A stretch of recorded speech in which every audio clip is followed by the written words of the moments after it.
And so this is our monthly seminar, the Business Investment and Career Forum. Business Investment and Career Forum. This is our second online seminar. We had one last month, and we intend to be having seminars every month. Just before we start with our opening prayers, I'd like to give us a few house rules. If it is possible, please, if you are not the person who is officially making a presentation, it would be nice for you to mute your system so that we can reduce interference as much as possible. And while presentations are going, it would be also nice for you to ask all your questions in the forum immediately so that people who are dedicated to collating the questions, we collate all the questions and make sure that when it is time for our questions and answers, that will go through. We have time for questions and answers, and our programs will go as follows. We're going to start with opening prayer as soon as I'm done with this introduction. And then we are going to be having our leader, Dr. Nusa, to tell us what is the BIC vision and the biblical economics covenant reasons for wealth. After which we'll be preparing a business plan for business success. Our friend and also, I believe, potential member of this forum, all the way from Texas in the United States, will be making a presentation. Jerry Pani is a chartered and a certified accountant. And then we come into the legal framework for a property investment in the UK. After which we'll have different types of residential property investment, multiple sources of income. Then we're going to have managing your buy-to-let property by Dr. Benson Ikini. Then after which we'll have funding your property business by another resource person here who is also into property investment. He's a lawyer by profession, but has gone full-time into property investment and management. Our own beloved brother, Femi Adeyemi. After these sessions, we have another brief question and answers. And then from there, we now give us plans about our next meeting, when it will be coming, and general feedback. Now, why I gave us a rundown now is for us to have an understanding of the process, how we're going to take it. So it would be nice, if possible, that as the presentation is going, you're writing your questions immediately. We are also currently live on Facebook. Without much ado, I would like to welcome our beloved brother, Lai Shoyemi, the Managing Director of Mustard Seeds, to say the opening prayers for us while we roll. Thank you. Praise the Lord. Hallelujah. Let us pray. Heavenly Father, we thank you. We are so grateful unto you, Lord, for keeping each one of us. We are grateful to you for what you did for us the last time we met. Thank you for the move of your spirit. And so that we commit afresh this meeting unto your hand, that you will speak to us. You will turn around our stories, because indeed your word says you desire the prosperity of your children. And Lord, we thank you because indeed we will prosper in good health according to your word, in the name of Jesus. Give us the hearing heart and obedient spirit, that we obey as we have heard this, as we will be hearing today, in the name of Jesus. Spirit of the Most High, have your way, have liberty in the midst of us. In Jesus' mighty name we pray. Amen. All right. Thank you once again. I am going to welcome our leader, Dr. Nosa Ubawen, to come on stage and direct the meeting. Okay, we want to start by looking at the BIC vision. BIC is Business Investments and Career Forum, and we have a vision and we have a purpose. So I would introduce that. But the BIC vision is essentially based on the economic mantle of societal influence, because if you some of you will be aware that the 7 mantles of influence determine who influences the society. They said that whoever influences the seven mountains of society would always influence every area of society. And the economic mountain is one of them. There's educational mountain, there's political mountain, there's religious mountain. So today we are dealing with the economic mountain of societal influence. And BRC Vision is focused around this. And I will also be talking briefly about the confident reasons for wealth creation. Next slide.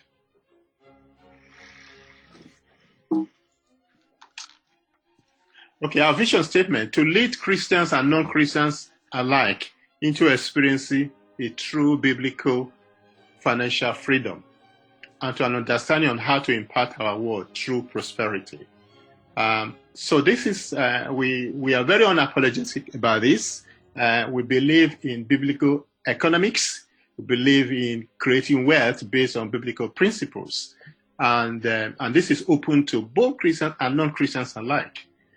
And that is our vision statement. So mission statement: we are committed to educating, mentoring believers and non-believers on how to professionally translate our God-given potentials into wealth in areas such as career advancement, business building, and good knowledge of profitable investments. And those are the three key areas: business building, profitable investments, career advancements. So that's our goal. And we do this through the running of seminars, workshops, and mentoring programs, business for individuals and partnerships, investment opportunities for individuals and partnerships, career acceleration. We create a platform to reach to non-Christian business people to bring them to Christ. We wish to exercise societal influence for God in the economic sphere.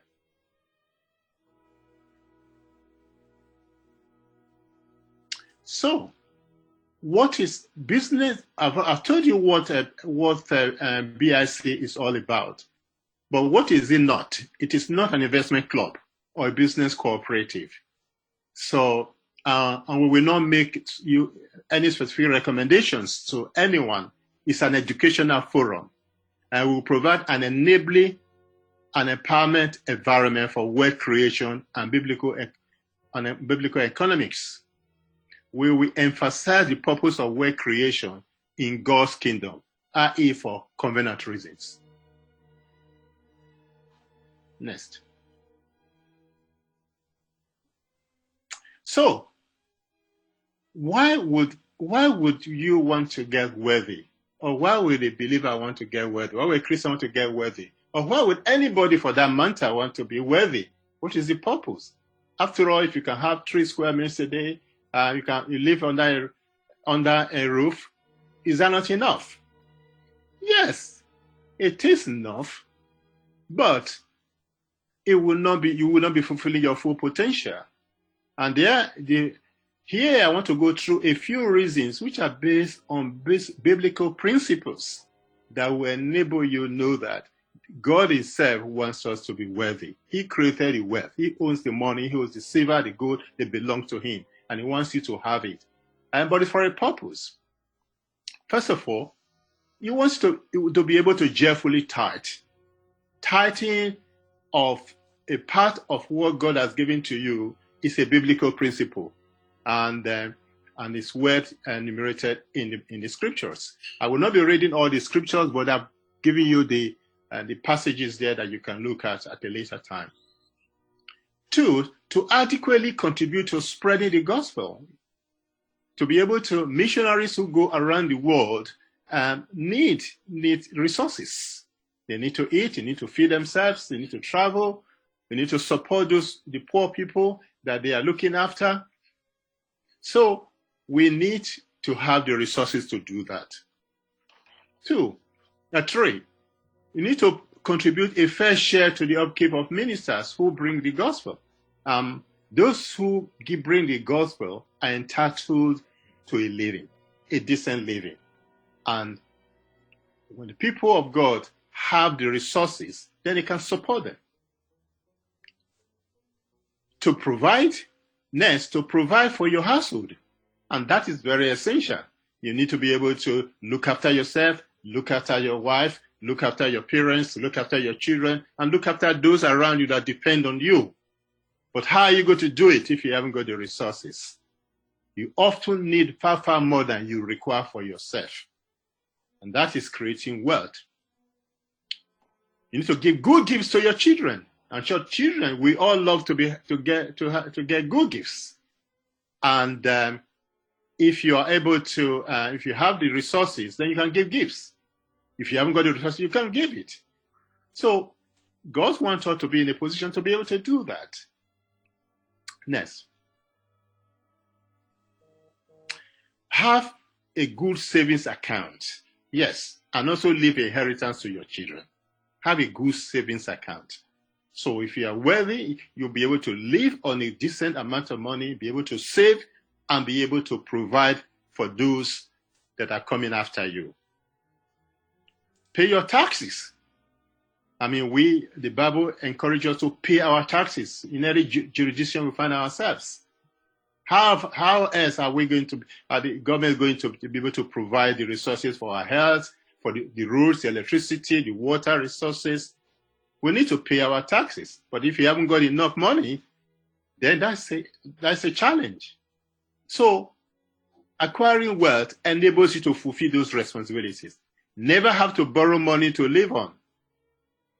So that would be a good reason, a good biblical reason for not for being wealthy. You need to be able to give generously to the poor. I mean, we are encouraged to give to the poor in our society. Those who haven't got the same ability as we have, those who haven't had the same opportunity as we've had, we need to be able to provide for them. And that means having the wealth to be able to do that. You need to be able to lend to anyone that asks. If people ask you if people are in difficulty and having challenges, say for instance, somebody has a big hospital bill and they cannot pay for it. And if you're in a position, then you can help.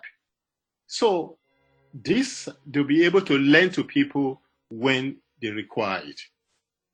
And then, of course, finally, you need to be able to fund a proper retirement plan.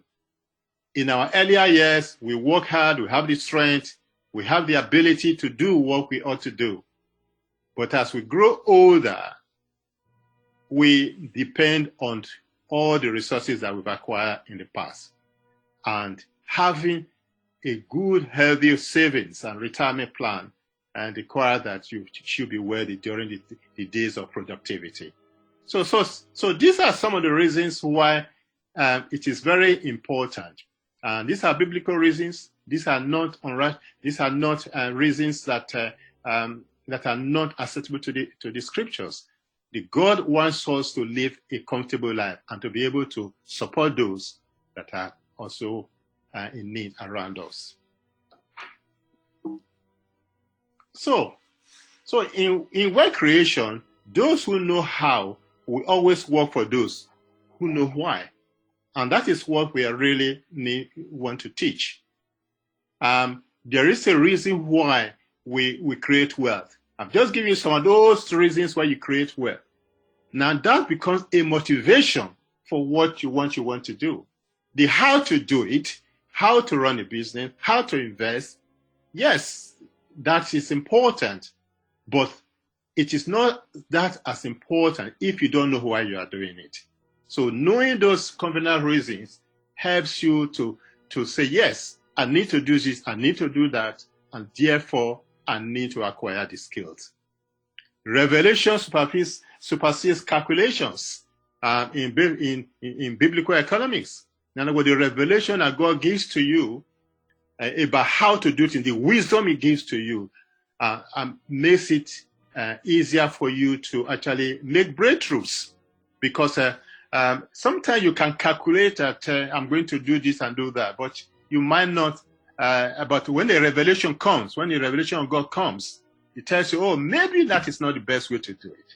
And often the revelation of God always supersedes human calculation.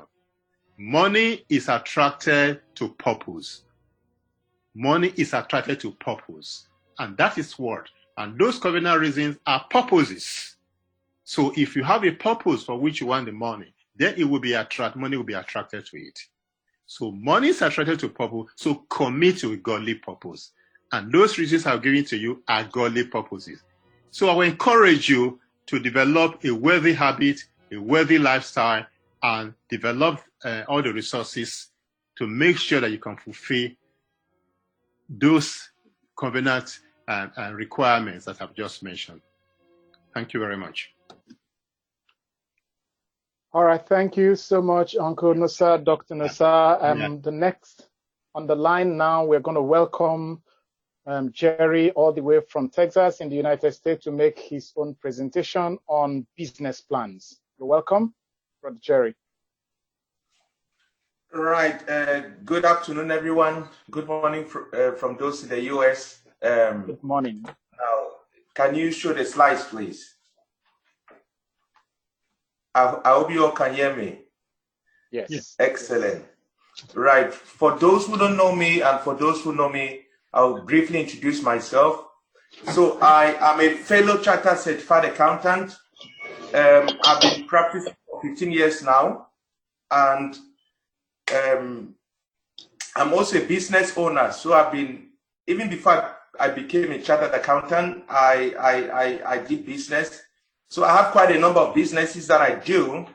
And in my so many years of experience, I've always emphasized one thing. If you are really serious about business, you need to have a good business plan. And I'll explain why. Now, next slide, please.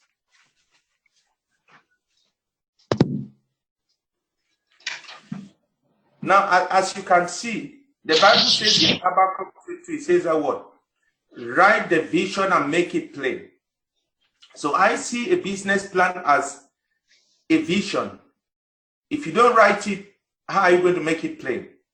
Now, so today we are going to look at a couple of things. What is a business plan? Its purpose and benefits. We are going to look at the key components of a business plan.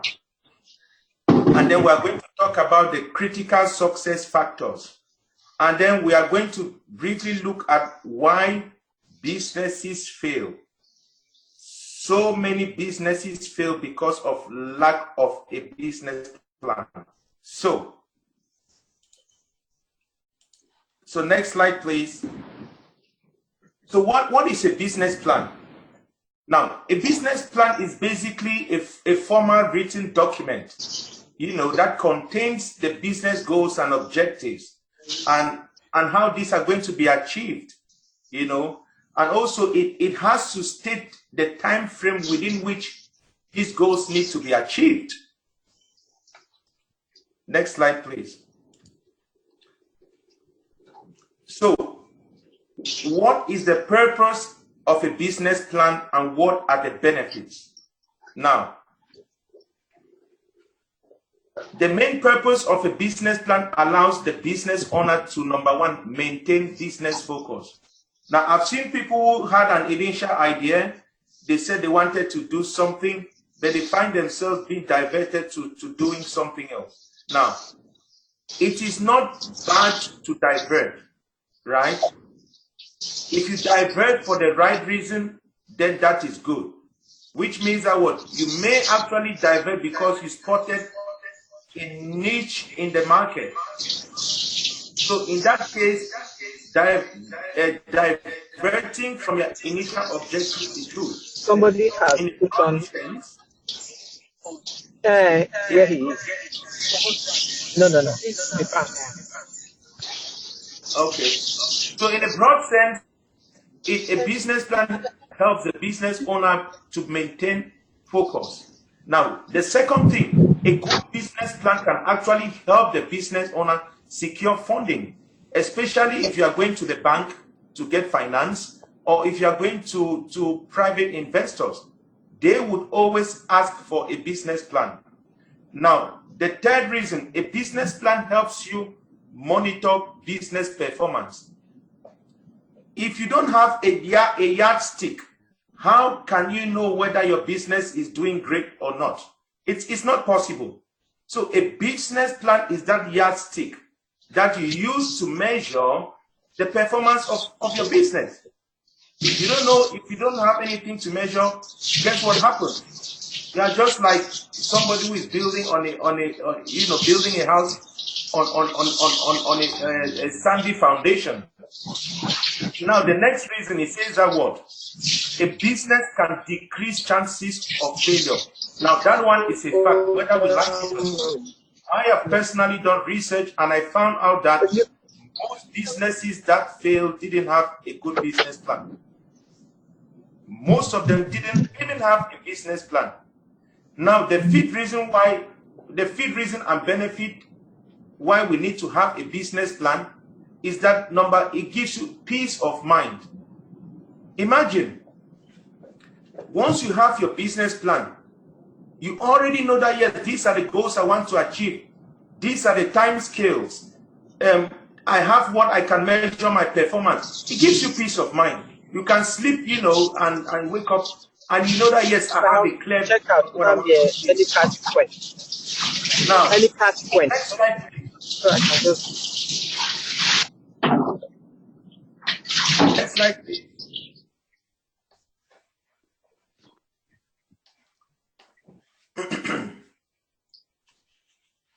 Can we go to the next slide, please?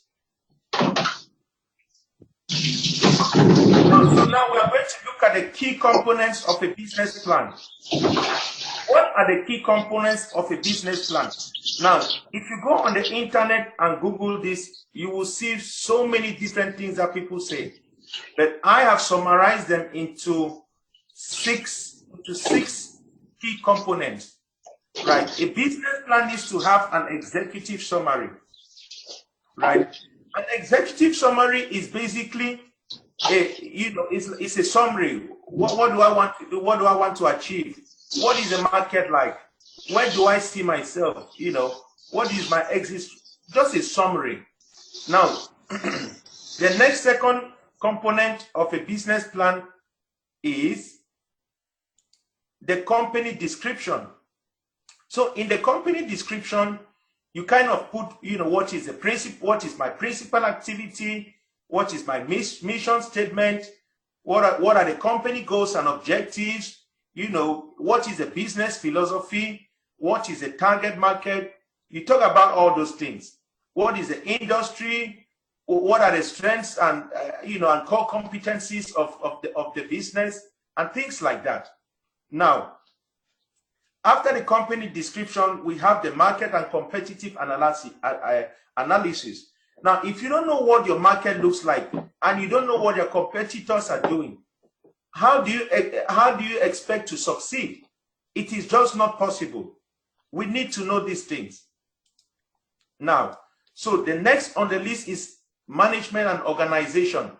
If you go to the bank and say, look, I want a loan to start up a business, they would ask for a business plan. And among the things that they want to see is the management and the organizational structure. Pardon me. Now, with regards to the management, with regards to the management, the bank wants to make sure that those who are running the business are suitably qualified, they have the necessary experience, you have a good management structure. If you can't demonstrate to the bank that you have experience in what you're doing, or that you have the people that you're employing have significant experience in this thing, they will not give you a loan. That is as simple as it is. The next item on the list is marketing plan and sales strategy. Now, without marketing, you cannot go anywhere in business. How do you get your clients? How do you get your customers? Marketing is one of the key critical factors in business. Now, the last key component of a business plan, which I'm going to emphasize on, in my opinion, this is the most important. And it is all about financial plan. A 12-month projection for the profit and loss account or the income statement, and a cash flow projection. I'm going to repeat myself. This is the most important element of a business plan. This is from experience. If you don't have a cash flow projection, you can forget about it. Now, so we're going, the next slide, please. So, critical success factors. If the profit projection is the heart of your business plan, cash flow is the blood. Now, most businesses fail because they can't pay their bills. Even part of every part of your business plan is important, but none of it means a thing if you can't run, if you run out of cash. That is as simple as that. Now, I've quoted a couple of references. According to ACCA, for those who don't know what ACCA stands for, is the Association of Chartered Certified Accountants, of which I'm now a fellow. So next slide, please.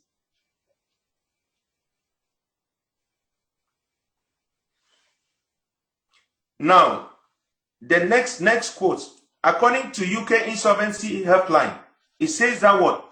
More than half of Britain's small businesses collapse because of cash flow problems. That is a fact.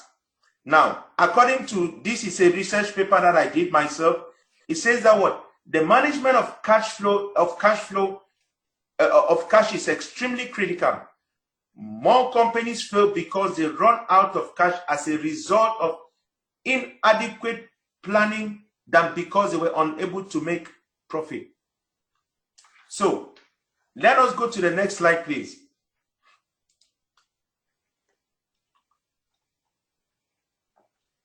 Now, we're going to talk about why businesses fail. Remember, there are some key critical factors. Now, this one, why businesses fail, was based on my personal research when I was doing my master's degree in accounting and finance. And I note, according to my research, it says that what? And this was backed by, journals and things like that, empirical studies and all that. So now it says that what? Why SMEs fail? Number one, poor and incompetent management. Remember, I said that when you go to the bank or if you go to lenders, they will ask you, we want to know who is running the business. We want to know who is managing the business. What are their qualifications? What experience and skills do they have? Have they been doing this business? For how long have they been doing this business? These are the kind of questions that need to be answered. And let me just give you guys a simple rule. If you want to go into any business investment, these are the questions that you should be asking as well. You need to know, has this guy got a solid foundation? Can they provide you with their financial statements for the last 2, 3, 4, 5 years?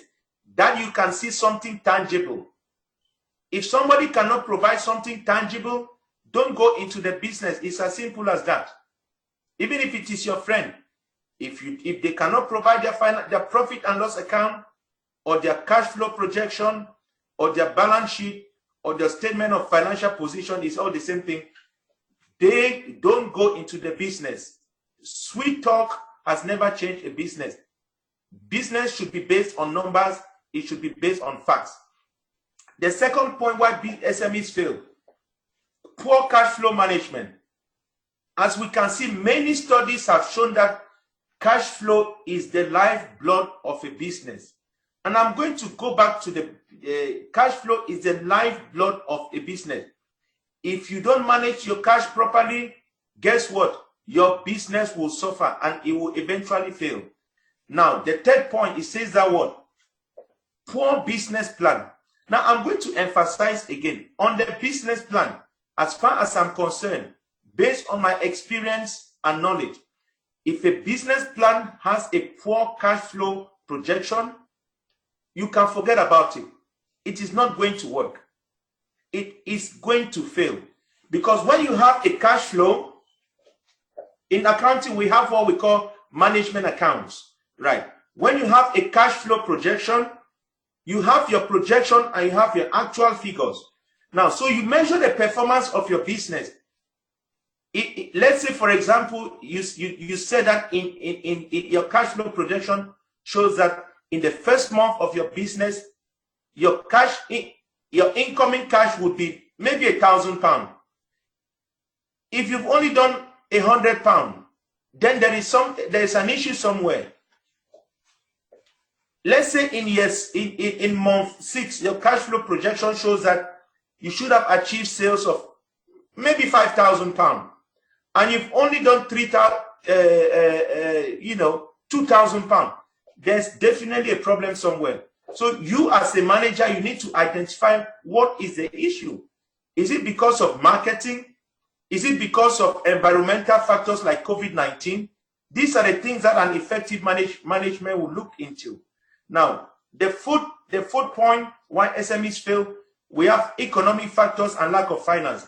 Economic factors is generally economics, like you could have recession, you could have COVID-19 and things like that.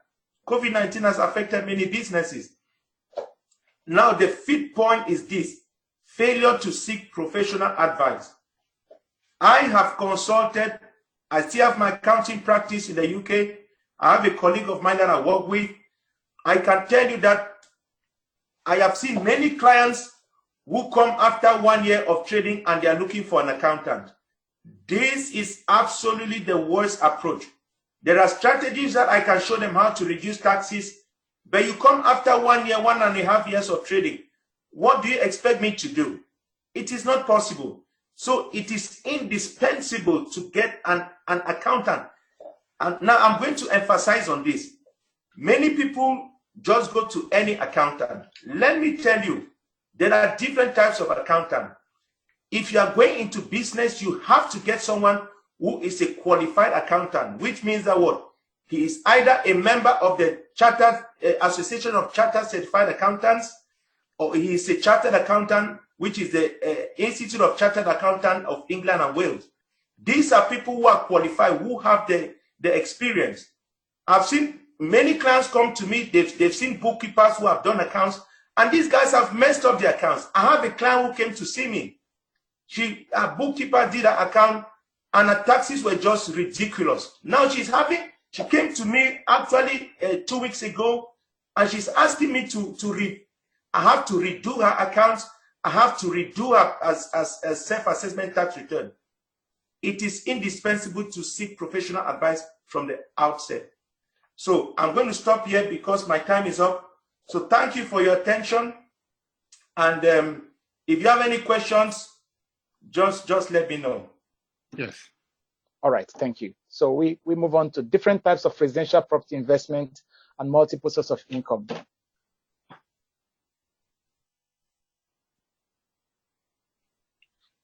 That has been presented by Dr. Nassar. Okay, so we're just going to look at, obviously it's a very big area, and what we want to do is to give an overview. So you are new to property, that will enable you know what the different types areas are. So we'll talk about different type of residential properties. Remember, I've not included commercial properties, which is a completely different ball game. If we look at residential property investments, and then perhaps other sources of income that are related to property. Next slide. Okay. So what I'm going to be talking about is based first of all on our own experience. We have over 25 years of experience in property in the UK, and investing in different type of properties. And you could be buying a detached property, semi-detached. You could be buying a castle. Well, you could flats, block of flats or single flats, bungalows, different type of properties. But what you buy will be determined by what your business strategy is. And like the last speaker already said to us, a business plan and a cash flow projection is very important. So you need to know why you are doing the business and the purpose of it, and ultimately, if it's a business, then you want to make a profit. So it's just not because the property looks beautiful, that's the one you're going to buy. You got to know why are you buying it. If you are buying it to live in it, it's a slightly different consideration. If you are buying it for business as an investment, then it's a different consideration as well. So let's look at the next slide. Okay, just look at different types of properties. First of all, the tenure of properties. It could either be freehold or leasehold. Again, we are looking at properties in the UK, and this might also apply in many other developed countries. A freehold property means that you own the land and you own the property, and it doesn't necessarily mean it might be a mortgage property. You might be buy it using what sort of resources that you've got to buy the property, but then it's a freehold. But compared to a leasehold, where you'd only own the property that is sitting on the land, but you do not own the land. So every year you pay something. You pay something to the freeholder. The freeholder owns the property, he owns the land, but you have a land on it. And this happens a lot in terms with flats. About 4 flats in a particular land spot. So who owns the land? So the freeholder is the one who owns the land, and every leaseholder would pay some amount to them on a yearly basis. And then you have the new build. New build refers to properties that are just brand new, sparkling new, just been built, and a lot of people come into property sometime are just interested in that. It looks very beautiful, nothing to do at all, no work to do, all the windows are shiny, the carpets are shiny. But in terms of investment, you got to do your calculations. Is it really the best form of investment for you? But often with new build, especially in the UK in the past few years, a lot of the cost of the property is far higher than the value of the actual building of the house, and they tend to be overinflated. You might be lucky, you get a good discount, you get a good deal, or you might buy a land and actually build the property on it yourself. But generally, there are a lot of new build properties, so you can decide to go for that. If you don't want to do any work at all, you might say, well, I'm not really interested in doing any work. I just want to buy the property that put tenants in it, and that's it. And then you hold it for a period of time. So that would be one option. Then you have the older houses. Older houses tend to be, again, using the UK example, they tend to be on a bigger land, and they were built a long time ago. They might have some work here and there to be done. And as an investor, sometimes that is an advantage, because you could add some value to the property in terms of the capital and valuation of the property by being able to do some before you actually move in. And so in addition to your rental income, if you're buying it for rental purposes, you might also have a capital appreciation because you added some value, because there was opportunity to do that, which is not something that's open to you with a new build. Then you have the off plan. Now, I don't know if those of you will be involved with it. We've been involved with off plan before. Basically, you buy a hole in the ground. You go to the site where they are building the property. They are building the property has not been built yet. It's going to be built, say, it will be completed, say, in a year's time or in 2 years' time, up to maybe in a year or 6 months' time. And you put a deposit on the property, and you buy it before it is built. It is built. Actually, the completion is done when the property is completed, but you will have paid a lot of deposits at various stages. Now, the advantage of off-plan is that if it is a rising market, then it could be a very good deal, because by the time the property is completed, maybe the value will have gone up. But then remember that the developers, they know the game as well. They might put a price on the property that is projected to be a price in 2 years' time. So you might well be caught out. So you still need to do your sums. Then lease option purchase. Now, this is a specialized form of property purchase, and where somebody wants to sell a property, and you say, okay, they will sell it. You're going to sell it to you, but not not immediately. But you have a contract to say that you have the first option to buy the property, say in 5 years' time. So let's take an example. You're a tenant in a house, and the landlord says to you, I want to sell this property.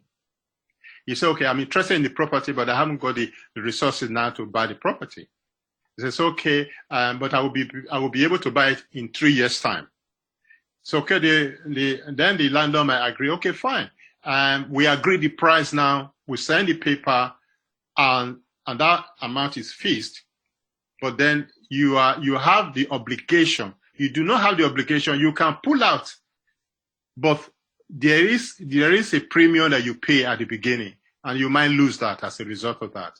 And most lease option that will be very favorable to the investor will be you have a lease option contract with the landlord, and the landlord agrees to a fixed amount, and then maybe in 3 years' time, the value of the property will have increased. But because you have a lease option contract with the landlord, you have the first option to refuse. You have to refuse before he can go to somebody else. If in 3 years' time you are not in a position to buy, then he might sell it to somebody else. But if you're in a position to buy, even though the property has now gone up, he will still have to sell it at the price you agreed on. Say if you agree on 100,000, but the value of the property is now 150, we still have to sell it 100,000. But there's the other side of it, that it could the property may become 80,000. In which case you can decide, well, you don't want to exercise the lease option. So that's a lease option. It's a special form of property purchase, and it's very easy. You find a lot of older people who want, or people who are in desperation to sell their houses, but they haven't been able to sell their house. You can have a lease option, give them some amount, some lump sum of amount to solve their problem, and you have a lease option contract, and at the time, and later on you can buy it from them at the time you agree on. So that's one type of property that you can buy. The income strategy. I mean, obviously, the whole essence of a property investment business is there has to be an income strategy that we've just been told, your cash flow and what you need to do. Are you interested in capital appreciation, or you are interested in income generation, or both? Sometimes people might buy a property because they're just not interested so much in income right now. They just want enough income to cover the mortgage, to cover the expenses, but they are not necessarily interested in depending on that income for a living. But they know that the property will appreciate with time. So that's capital appreciation. Or you can buy it. You might buy a property that have very little chance of capital appreciation. It might be in the wrong area of town, but the income you can get from it, maybe because you are letting to single people, a lot of multiple occupation, and you make a lot of money. There's a lot of income out of the property, but the capital appreciation is not there. So you need to have a strategy of what you want, or you can have a combination of both, a property that can give a bit of capital appreciation, but at the same time have income generation as well. So buy to let is as popularly known, BTL. Basically, when you buy the property to let it, obviously let for profit. Now, there are strategies, there are ways, things you need to take into consideration in making sure you choose the right type of property. Some of the points I mentioned are important. You need to make sure that first of all, it's going to pay your expenses. If the income that you are going to generate from the property is not going to pay for all its expenses and give you a little bit more, then you need to ask yourself, why are you doing it? Are you doing it because from the start on the business, you're already on a cash deficit status, so you don't really want that. So you are not using your personal money to sustain the property. So you want it to be able to, you want to buy a property you'll be able to rent it, pay all the expenses related to the property, and have a little bit on top, which is your profit. And over a period of time, hopefully the property will also appreciate in price, and then so you have a capital gain advantage as well. Then there's BRO, which is you buy, refurbish, and resell. Now, again, this comes to with a buy to let. It's a buy and hold a principle in terms of the business. You buy the property, you are holding it for a long time. But with a BRO strategy, you are trading. You are trading in property. Basically, you buy the property. Maybe it's a rundown. There's some work to be done. It might not be major work. It might just be changing the central heating or changing those, and then you resell it at a profit. And usually they are short intervals. So waiting a 6-month period. So when you go into that, you need to be sure what you are doing, because by the time you buy it and you have to do the work, in the period in which you are doing the work, there's no income coming to you. You got to decide how you're going to pay the mortgage. Assuming you haven't paid cash. Okay, we'll be talking about funding later on. You could have cash and buy cash. That's a different issue. But most investors will lend some money. And therefore, for the time of purchase, it might be like an auction, it might be buy a house in an auction. But you need to do the work before the house is resellable. And once you've done the work, first of all, you need to have all the tradesmen that will do the work, have and make all that calculation. So maybe you buy a house for 100,000, you refurbish it, say maybe for 20,000, and you resell it for 150,000. But you got to look at the nitty-gritty as well. How are you going to pay all the costs, the cost of lending during the time that the property is not being sold? Or do you refurbish, let for some time while you are trying to sell? So that would be a short time letting strategy. And I will talk a little bit about that. Then, so those are some of the strategies. Then single let, how do you let the property? I mean, a single let would be that you let it to one person. So you have a flat or a house, it's let to one person or one family, and it just wants single tenancy. And that is that would be one way of doing it. Or you can do what you call property with a home with multiple occupancy, HMO, or multiple let property. Basically, what that means is that you have different rooms in the house, and you are renting different rooms to different people. And obviously, that tends to be more profitable than single let, but the management is a bit more intensive, because you are not dealing with so many people. You have to look after the electricity, look after the gas, and you have to share it among them. And if one person leaves and the other one room is occupied, you have to advertise that again. So whereas if it's single let, they deal with everything. They deal with their council tax, they deal with their electricity bill, everything pertaining to the house, and they just pay you rent. And you calculate and see whether your outgoing, i.e. your mortgage expenses and refurbishment expenses is covered, and that you still make a profit. So you decide, you will look at what is the lettable value in that particular environment for that type of property. So that's with then flats, of course, flats and apartments. People can decide to buy flats and apartments, and that's is a choice. But one thing you need to know about flats and apartments as compared to houses is that because they are often leaseholds, which I mentioned in terms of tenure earlier on, there is always this cost on a monthly basis. A management fee, usually a management company that will manage the property, and that can be quite debilitating. Some of them become quite greedy in terms of what they charge. So you need to look at that. Then, of course, student lets, people you might use, and you might buy a property with the purpose of letting to students, and they come on at a particular time of the year, and there is the summer period when they are not there.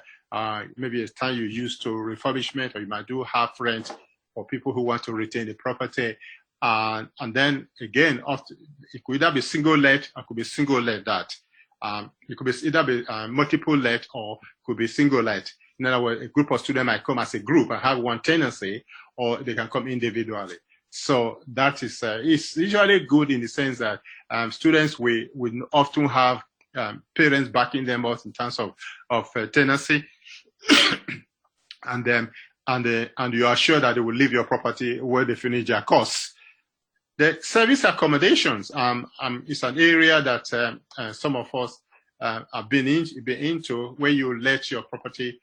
This is really a service accommodation. You heard about Airbnb, you heard about Booking.com, and those similar type of companies. Now, these are large companies that let a lot of properties across the world, but they don't own a single property. It's just a platform. So what they do is that the property is taken from you, put on their platform, it's advertised, and then people come there looking for property. So it's like a hotel service. So they go out there, they go on the site, and they like your property, and they pay there and there before they come into the house. So that is good. But then there's you got to look at the other side of the coin, in the sense that it's very intensive.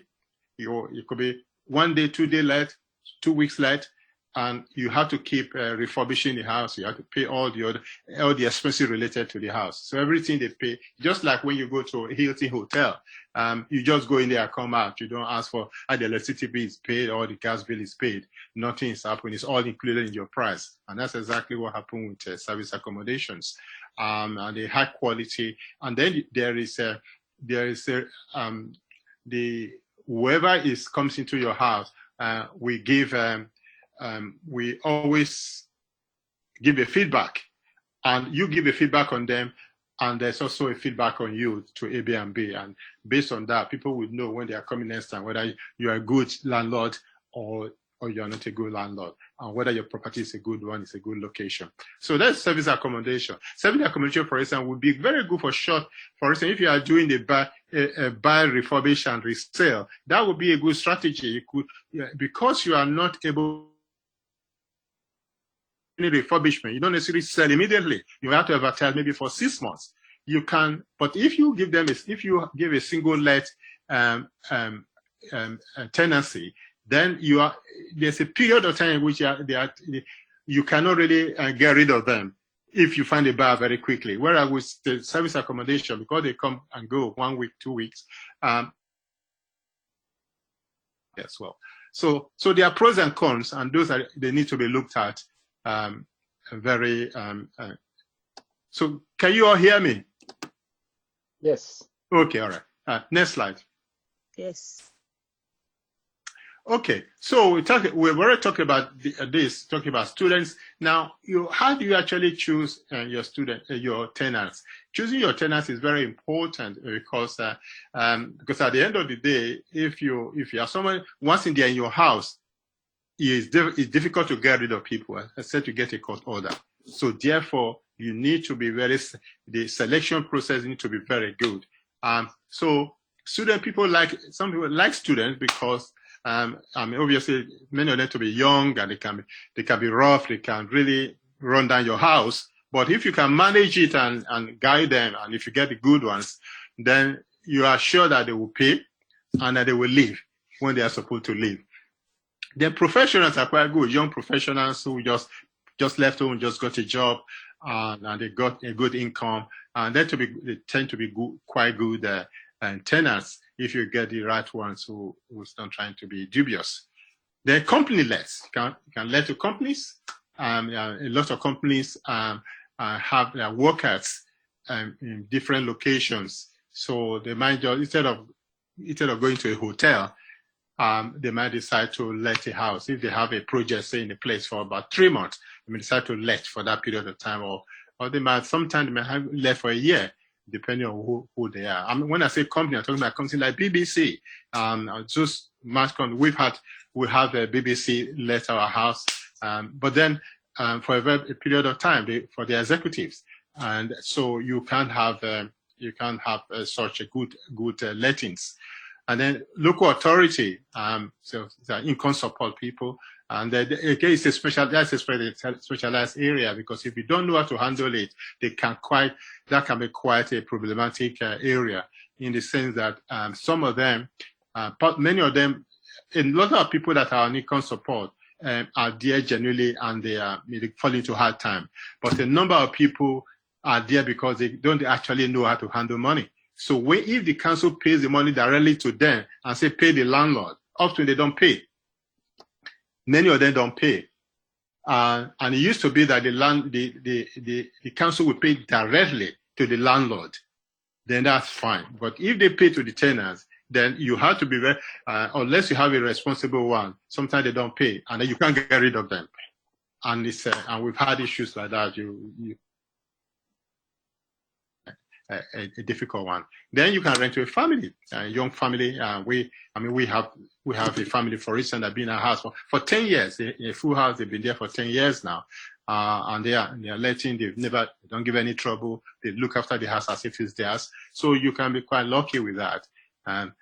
Incidentally, that particular property was a property that we had a local authority person on, and that guy dragged us to court because she took all the money from the council, didn't pay, but claimed that she paid.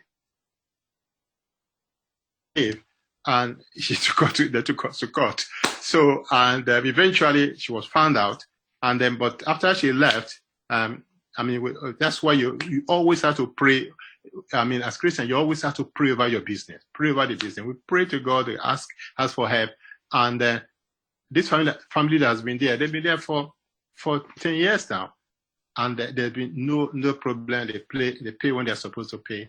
And their rent covers their mortgage. And that's exactly sort of if you have quite a number of that, then things are easy. And of course, single people can also let your properties. So, next slide. Okay, so what you want to know that, tied to what we talked about the business plan is the fact that this is a business. And therefore, and that's why we were very keen to have the issue of business plan. This forum is business, investment, and careers. Now, if you are going to do business, you got to understand the principle of business. You got to understand the language of business. If you don't have a plan, have a goal, then you might not succeed. Everybody else might be succeeding. You might not succeed. So you got to know the currency of the area of the economy that you are in. If you're a teacher, there's a language. If you're there's a currency that of teaching. If you're a parliamentarian, there's a currency, i.e., votes. If you are in business plan and know your cash flow is very important. So set out. I would really encourage you to do your business plan for your business investment, if that's the area you're interested in. So it's to determine what you invest in. You determine what you are going to invest in, your goals, and set out your property investment goals, i.e., what you want to achieve in a few years' time. For how long? A goal is a goal. If it's written and there's a time specific to it. So you need to. The areas to consider include number of properties. How many properties do you want to have? How many properties are you want to have? Is it you want to have 10 properties, or you want to have one property, or you want to have 2 properties? It doesn't really matter. So long as you know what you want, that's what you're planning towards. The monthly cash flow. You want to be positive. You want a positive monthly cash flow. That's exactly what you want. And then the geographic spread. Are you going to have it in different locations? You want one in the south, one in Scotland, one in up north, because sometimes, as you can see with the property market, it tends to be fairly different in variation. So sometimes having a property in different locations give you a bit of diversification. The entry and exit strategies, what you need to be in place before you can enter, i.e., what are these are the it got to have a positive cash flow. It got to be a property that I can maintain, or all those issues need to be considered. There are quite a number of them. And then the exit strategy. How you go to exit the property? Are you going to do it by sale, or you want to do a remortgage, or what do you want to do? Or you want to hold it for inheritance? So you got to understand, you got to be aware of that. Be specific with your goals. Next slide. Okay, a typical plan for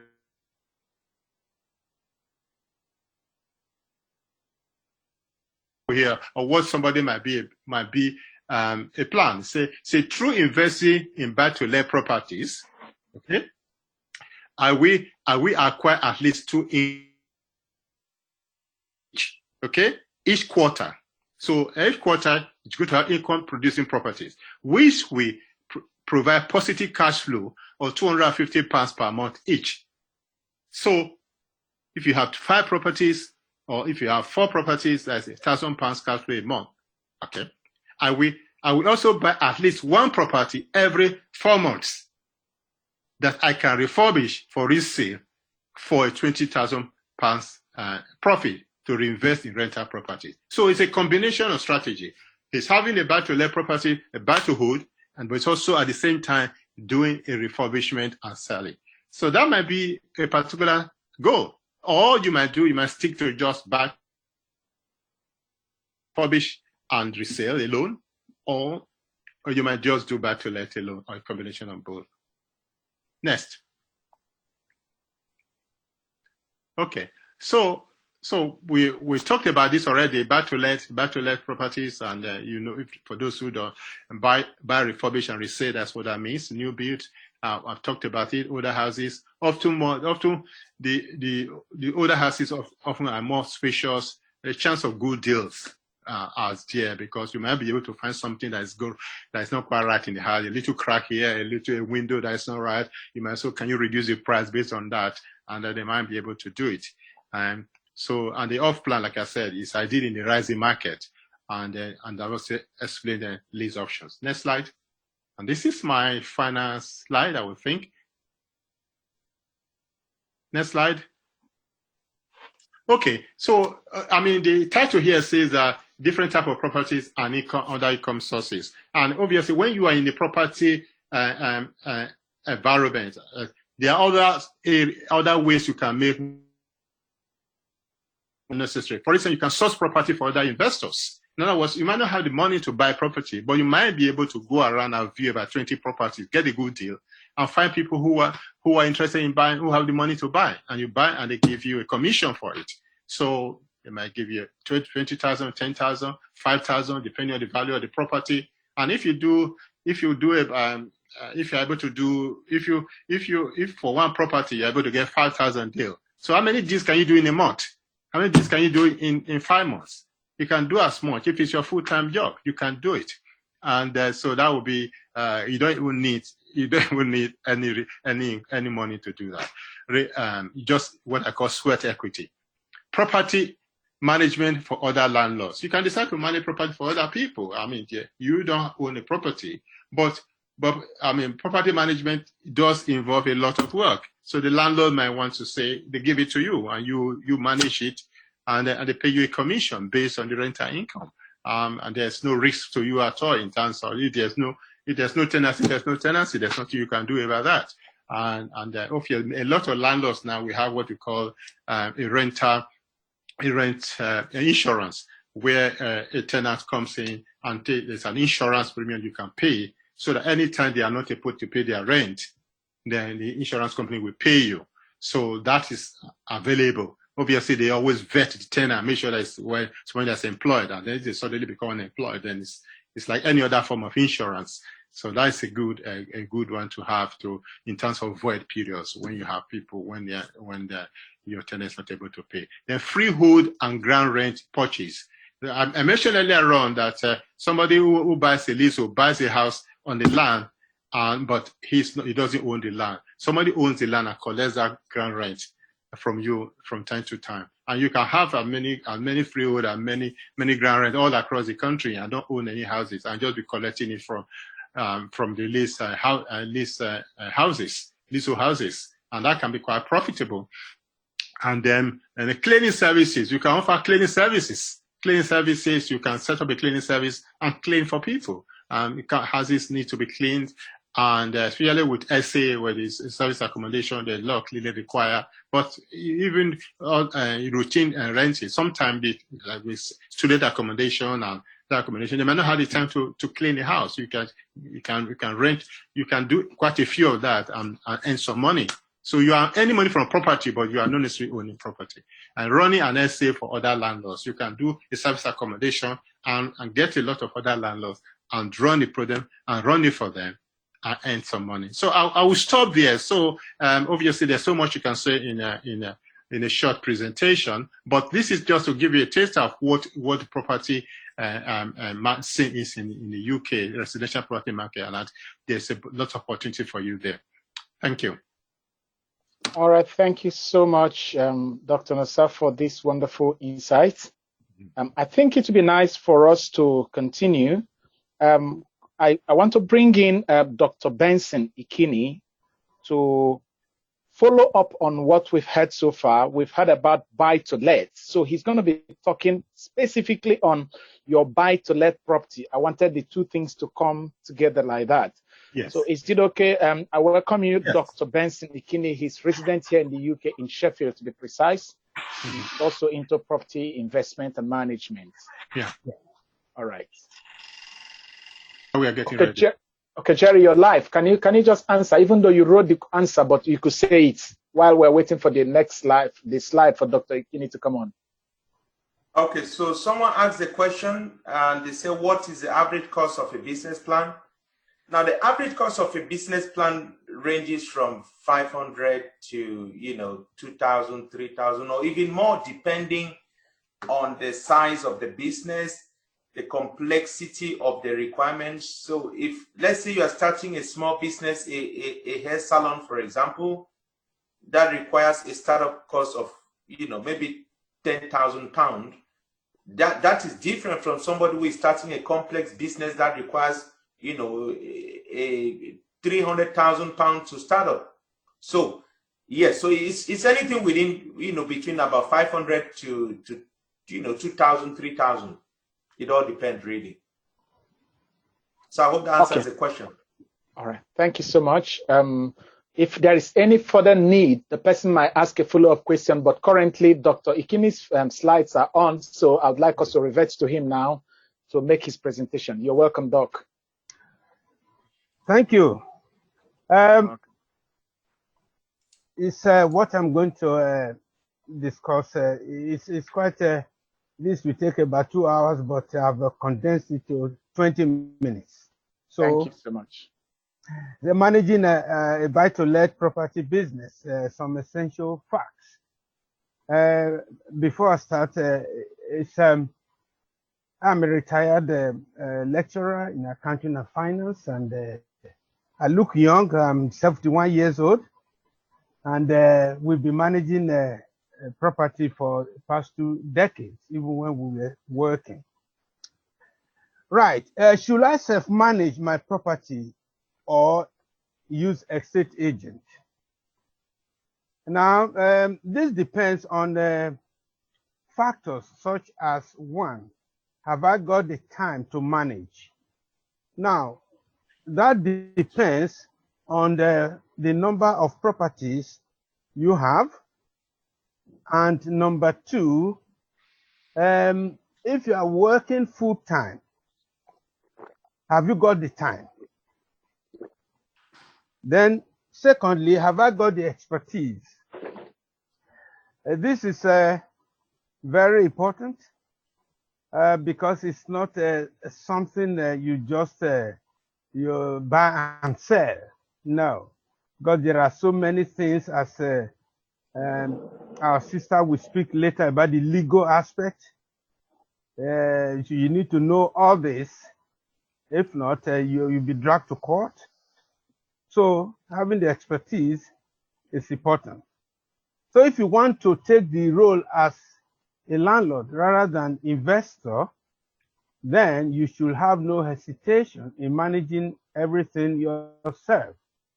So you see, I put landlord in quote, so that you have the zest for it and then nothing else.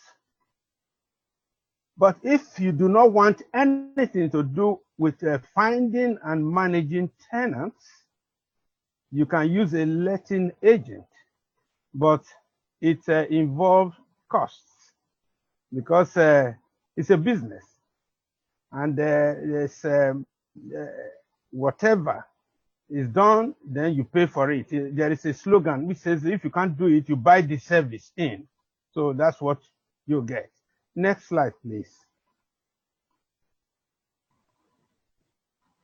Next slide. Okay.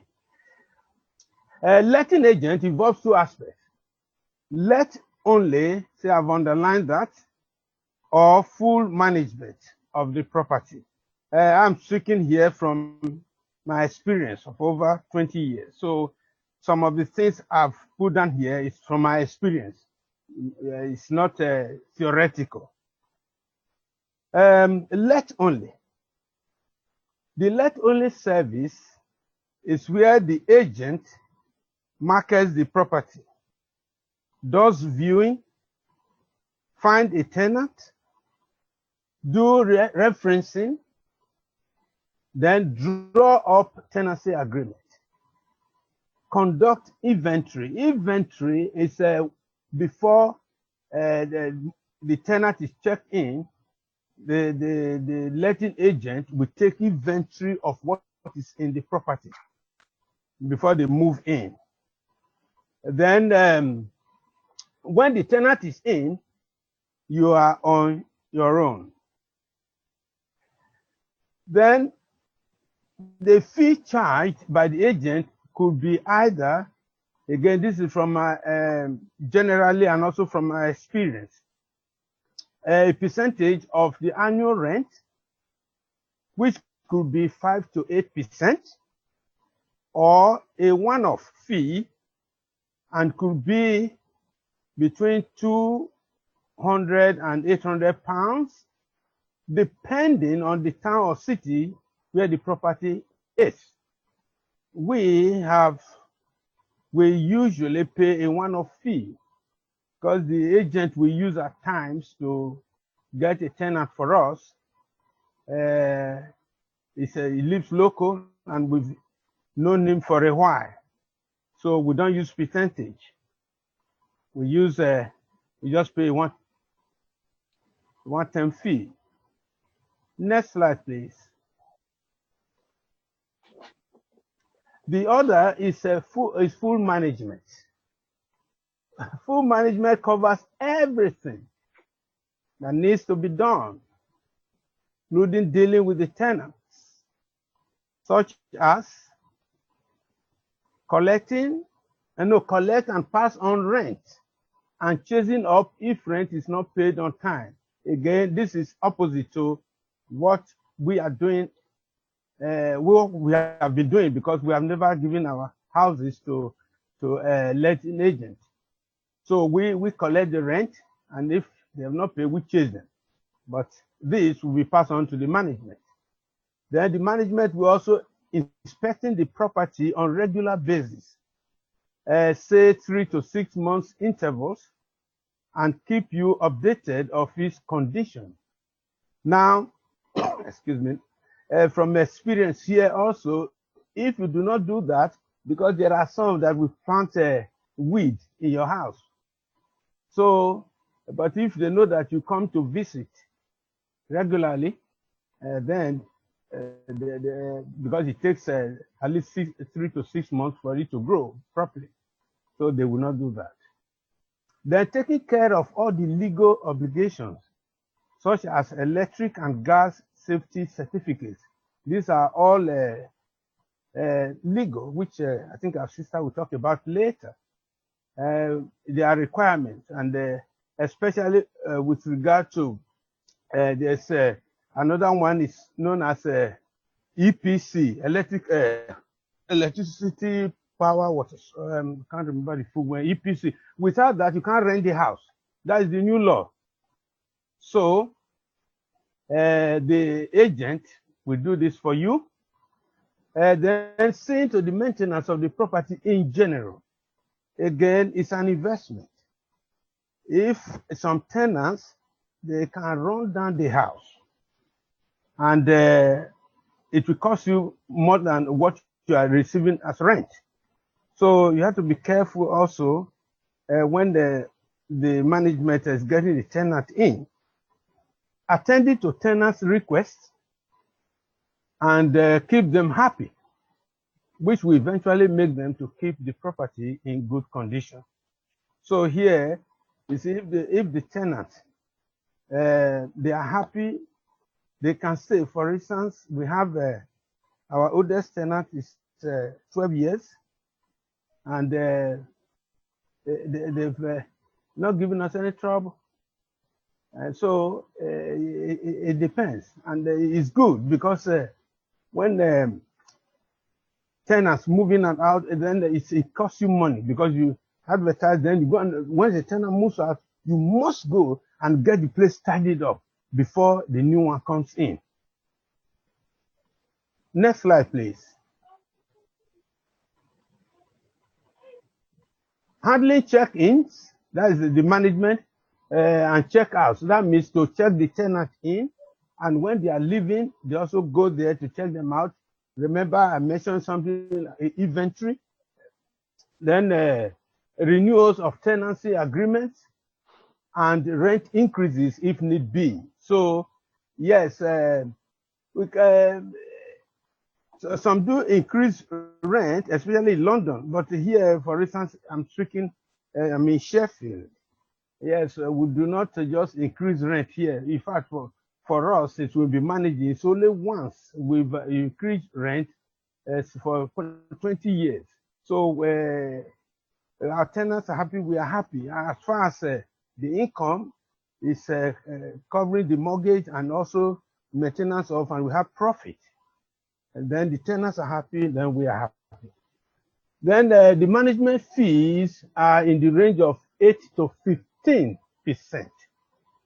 depending on the area you live in the UK. So with a rent of say £600 per calendar month, you could be paying the agent of £50 to £60 per property. So again, this is another thing which you need to look into. Remember, at the beginning, I said you want to manage yourself. Have you got the time? You see, that is if you are working full time, and then the number of properties. If it is 1 or 2, okay, yes, you can manage. But when you now have 10, 15, 20, and you are working full time, it's not easy at all. However, you can do it yourself and save that money, but it will depend on factors such as your confidence, stroke expertise in managing the property, valuing your time. Now, that is very important. Let me give an example here, valuing time. For instance, if it takes you 1 hour to wash your car, and it is then taking it to the car wash, and it's £5. So that 1 hour you're using, consider it with the value what you will gain. So you will see that just taking the car to the car wash, and it takes 10 minutes, you are back, £5. Then you spending 1 hour washing it, and that may cost you some 40 to 50 pounds of your time. So you just consider that. Then also what you enjoy. If you enjoy, for instance, like us, we enjoy meeting our tenants. And in fact, we see them as members of our family. So that is one of the things, because when they know that that mutual trust between the two, we don't just see them as tenants and agents. No, we visit them, and so it makes them happy, and then they will the likelihood of them staying longer in the property. Next slide, please. You can use a letting agent if you do not want to be involved in the day-to-day running. So managing your property or properties. Now, however, there are a huge number of landlords who happily self-manage as we do currently. So because we self-manage and we're happy, although we are retired, so we have the time. So that depends on you. In fact, we have never used a letting agent since we have been in the business for over 15 years because we personally enjoy interaction with our tenants. And also, we are both retired, my wife and I, from our secular jobs. So we have time to manage. So that depends, again, how many you've got and whether you're working full-time or not. Next slide, please.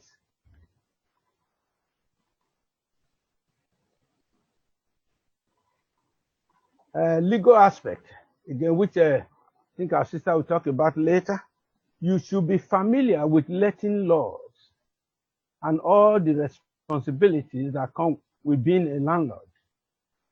Even if you take an agent to manage the properties for you, you still need to know the law. And if the agent makes errors, you'll be legally responsible. So don't just think that, oh yes, I've given that agency is managing the property, then you are not, you are the owner. So, and again, it's not going to be straightforward. If you are passing it on to the blame to the agent or agency, they will say, okay, let's go to court. And now it's going to be a sort of money in quote that you have not allocated to this. You probably might need to borrow. So it's good to know the letting laws of where you are here in UK, and we belong to the National Landlord Association, which almost everything that is going on, plus they represent us in Parliament. So any new thing at all is passed on to us, and so we have to read them because every 2 months we have the magazine. Then there are new laws, or there are places. For instance, here in Sheffield, 6 years ago, the council just decided to do selective licensing. That is, it means that a particular area, you need to have a license before you can rent the house out, and before you get that license, they have to, the council will come to see to the property and give you a list of what to do. If those things are not done, you cannot rent it. And the license lasts for 5 years. And admin fee for Sheffield, when we did it, was £725 per property. So this is another area that you need to know, because also periodically the council comes around to look at the rented properties, not just our own, the whole area. So you need to know a bit of the law. Next slide, please.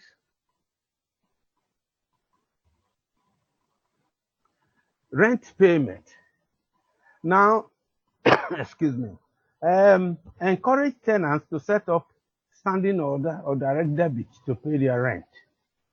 In doing so, you will avoid tenants flocking to your house to pay their rent, or you going to their residences to collect the rent when due. Also, it will save you the time to go to the bank to pay the rent. Just again to add to this, for instance, we have a mix of properties. Some of my brethren who have visited us here, there is an area here where the Slovakians live, and we have few properties there. The Slovakians will never do set up a standing order. They rather pay their rent cash. So there's something you can do there. You either collect it or they spend it. So yeah, so you have to don't relax your rule. You just look at the type of tenants, and whereas about 3/4 of our tenants is on the standing order of direct debit, but this 1/4 they say no, they don't do that. So you just either go and collect it or you lose it, and quite a lot of them are benefits. So when they receive the benefit, because the council is not paying straight to us, so when they receive it, and if they go to Telogy, the next day say they spent it to buy food or whatever, that's the end. And that's what you can do. And if you want to follow the process of evicting, you waste more money. So that's why you look at you just take decision and based on what is going on, not don't just follow the law to the letter. Oh yeah, you must do this. No. So that's my advice there. Finally, we pray over our properties regularly for minimum maintenance and maximum results. Thank you and God bless. Oh, that's a wonderful one. You're welcome. We appreciate this insightful presentation again. I'm thinking, hence we're already on this train of the property investment and management. That is it okay if we bring on our sister Helen? She's a lawyer, and she's going to tell us more about the legal aspect of the legal framework for a property investment in the United Kingdom. Please, you're welcome, Ma. You can go ahead. Great, thank you. So like I was saying, just introducing myself. My name is Helenosa Uwubanlem. I'm a solicitor and also a property investor. Next slide, please. So I'm going to be dealing with the legal aspects of properties, or being a landlord or running a property business. Now, people say, oh, property is difficult, is this, is that. And I want to start by saying everything in life is difficult. Everything in life is risky. It just depends on how you see it. So it's up to you to just decide to walk very quietly through life. Don't offend anybody, nobody offends you, and then you make it to heaven. Or enjoy it every single step of the way. Both the risk and the reward, they are very good. Okay, that's what makes you grow. So I'm going to look at 4 aspects of law relating to property and being a landlord. You have the first of all is the legal mode or vehicle in which you are running your business. I think Jerry, the accountant, he said something about it earlier. It's very important for you to decide from the word go how you're going to run your business. Is it going to be through partnership, limited liability partnership, limited company, or sole trader? They are very important. Each of that vehicle has its own legal framework and has its own tax treatment. So you have to be very sure from the beginning what you are doing. The second one is the contractual relationship. Now you're going to be dealing with tenants, you're going to be dealing with lenders, you're going to be dealing with other estate agents and other landlords. So there are legal framework. And then the regulatory part of it, which is the legal obligations peculiar to this business, to the property sector, to the housing sector. And the last one, and even as a landlord, you are also subject to the general law of the land. You are not a law unto yourself because you are a landlord. You must abide by the rules and regulations of the land, in addition to the one that is peculiar to the property law or property business.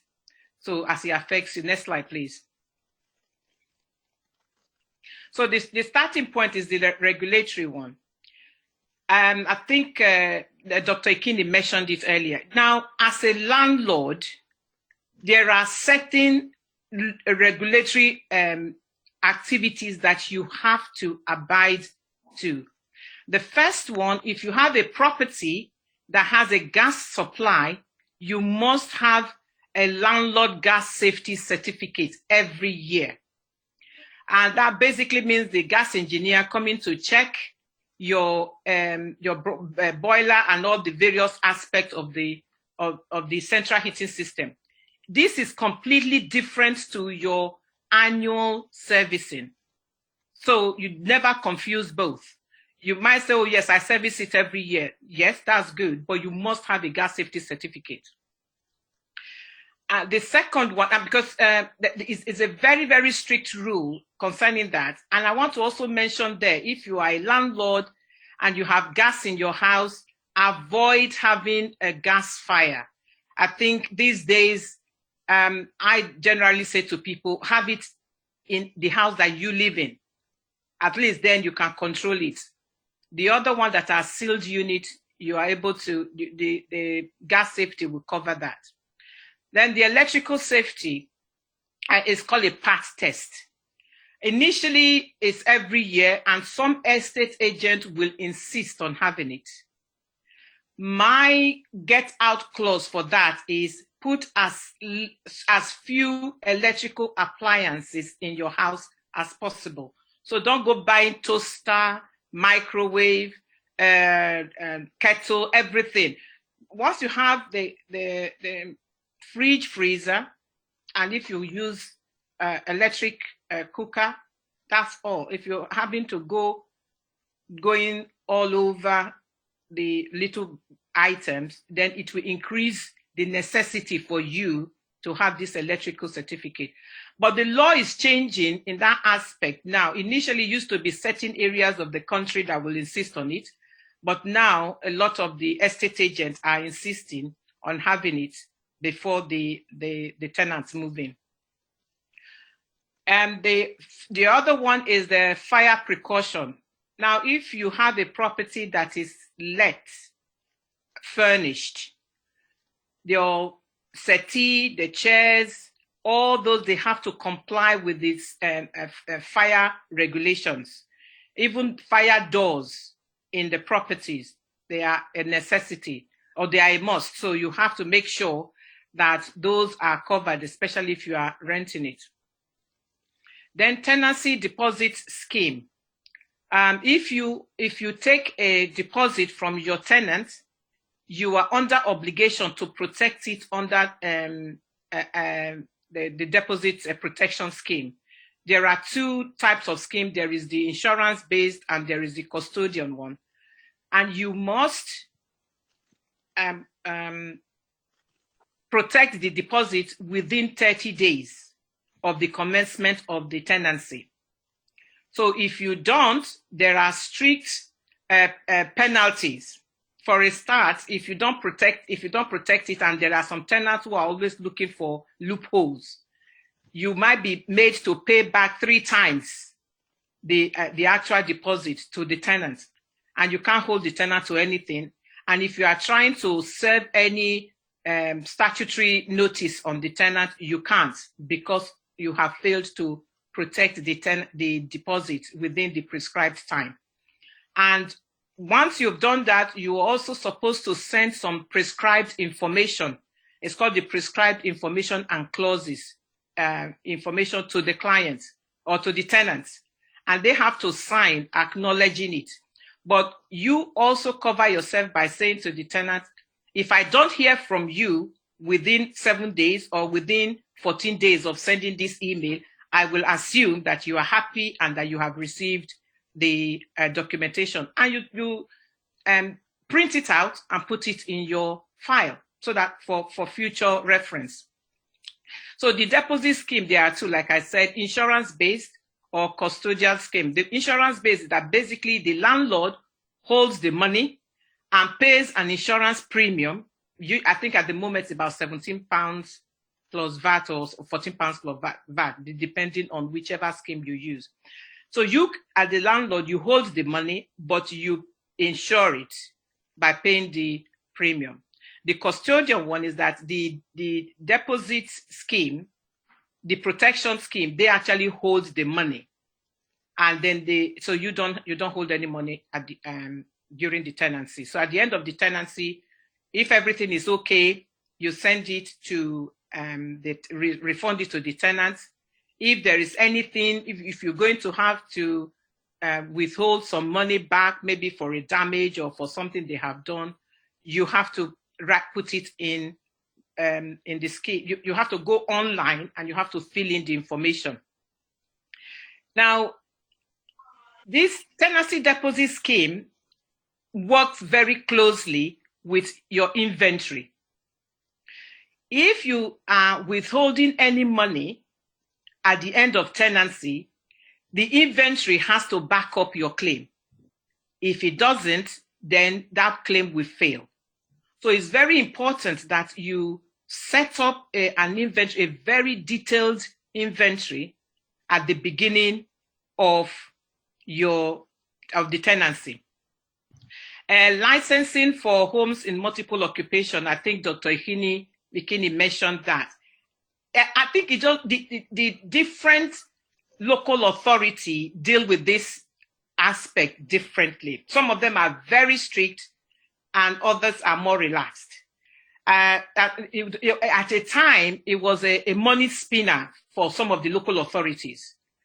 But now it's calmed down and it's more specific in terms of how many people live in the house and how many floors the house, if it's 3 floors or more, or if you have 5 or more people who are not related to each other, you make sure you have the certificate. I just give a brief situation of what I experienced recently. Now, they are very strict with that HMO licensing. I had a situation where a tenant, at the beginning of the tenancy, there were just 4 people in the house.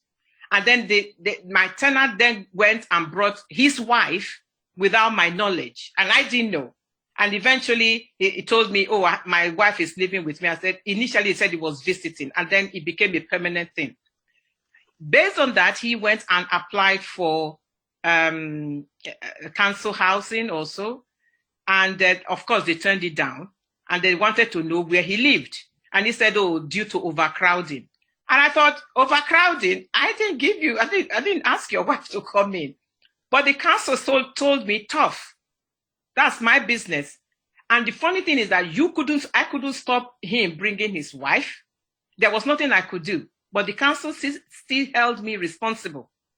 And what I had to do was to send another tenant out of the house, because what he wanted me to do was to start a possession proceeding. That's going to cost me nothing less than £3,000. And at the end, he wants an eviction notice through the courts.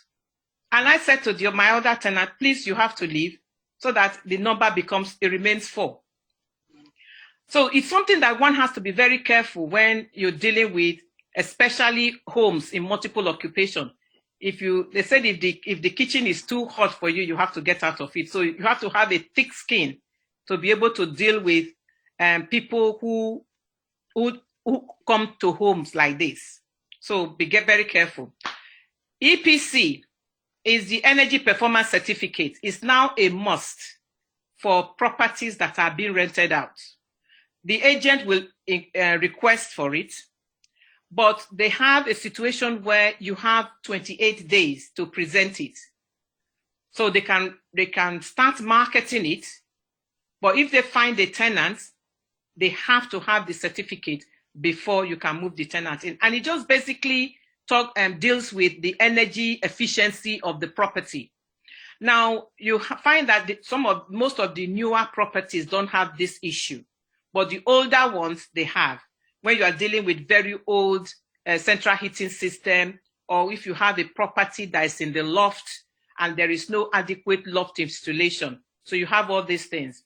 Now, the certificate has to be a minimum of grade E for you to be able to let. If it's below that, then you have a problem. The other route is to go applying for exemption so that you can be exempted from having the EPC. So the EPC certificate, when you have it, lasts for 10 years. The exemption certificate lasts for 5 years. But the rules are moving very fast all the time. They are just changing because of protecting the environment and all this energy and carbon printing. All those things are affecting landlords in a very fast-moving way. So it's something that one has to be aware of. Next slide, please.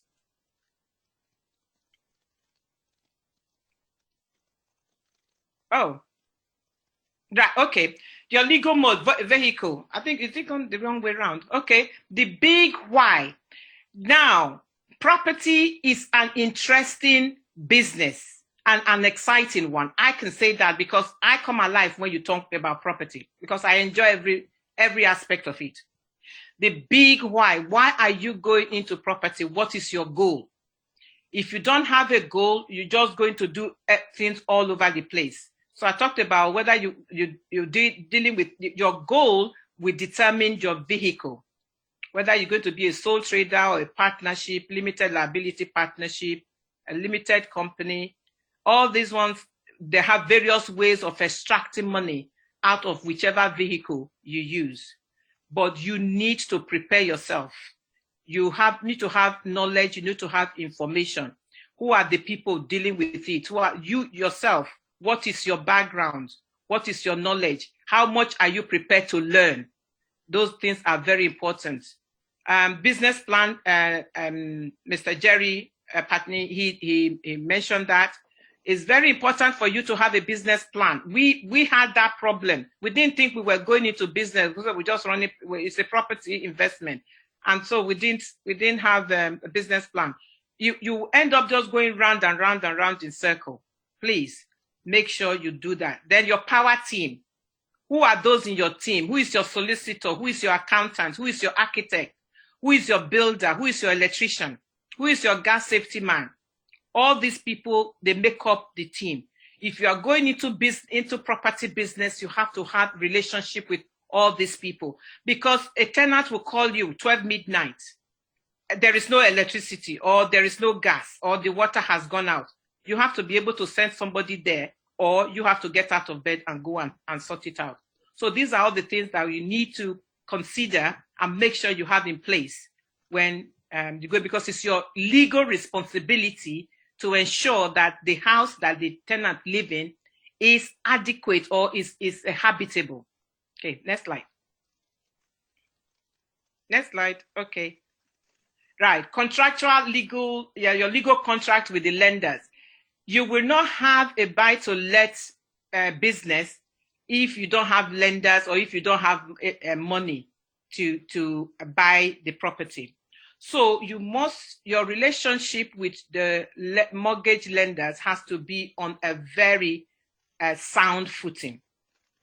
Importantly, when you are completing your mortgage application or you are speaking to your financial advisor, please do not mislead or provide false information to obtain any financial benefit or advantage. It is very important, because these things don't go away, especially the things you write down.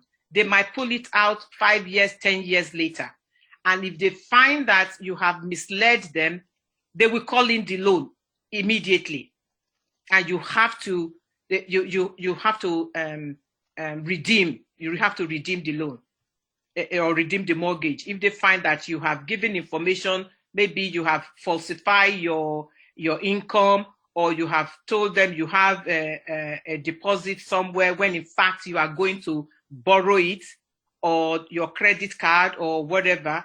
In fact, nowadays they want to see paper evidence of where the money is coming from.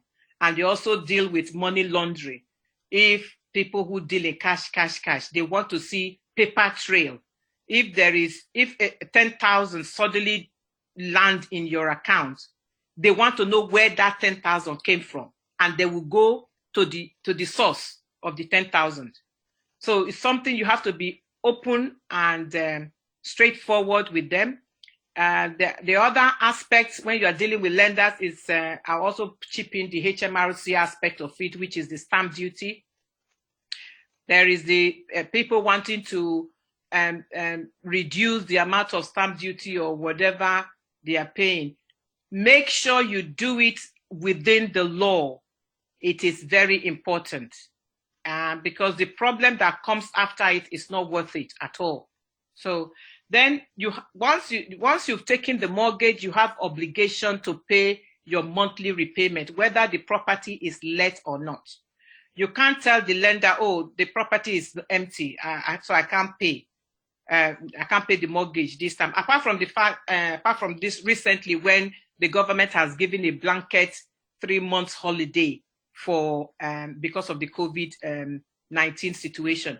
But my personal opinion is, if you can pay without taking advantage of the holiday period, take it.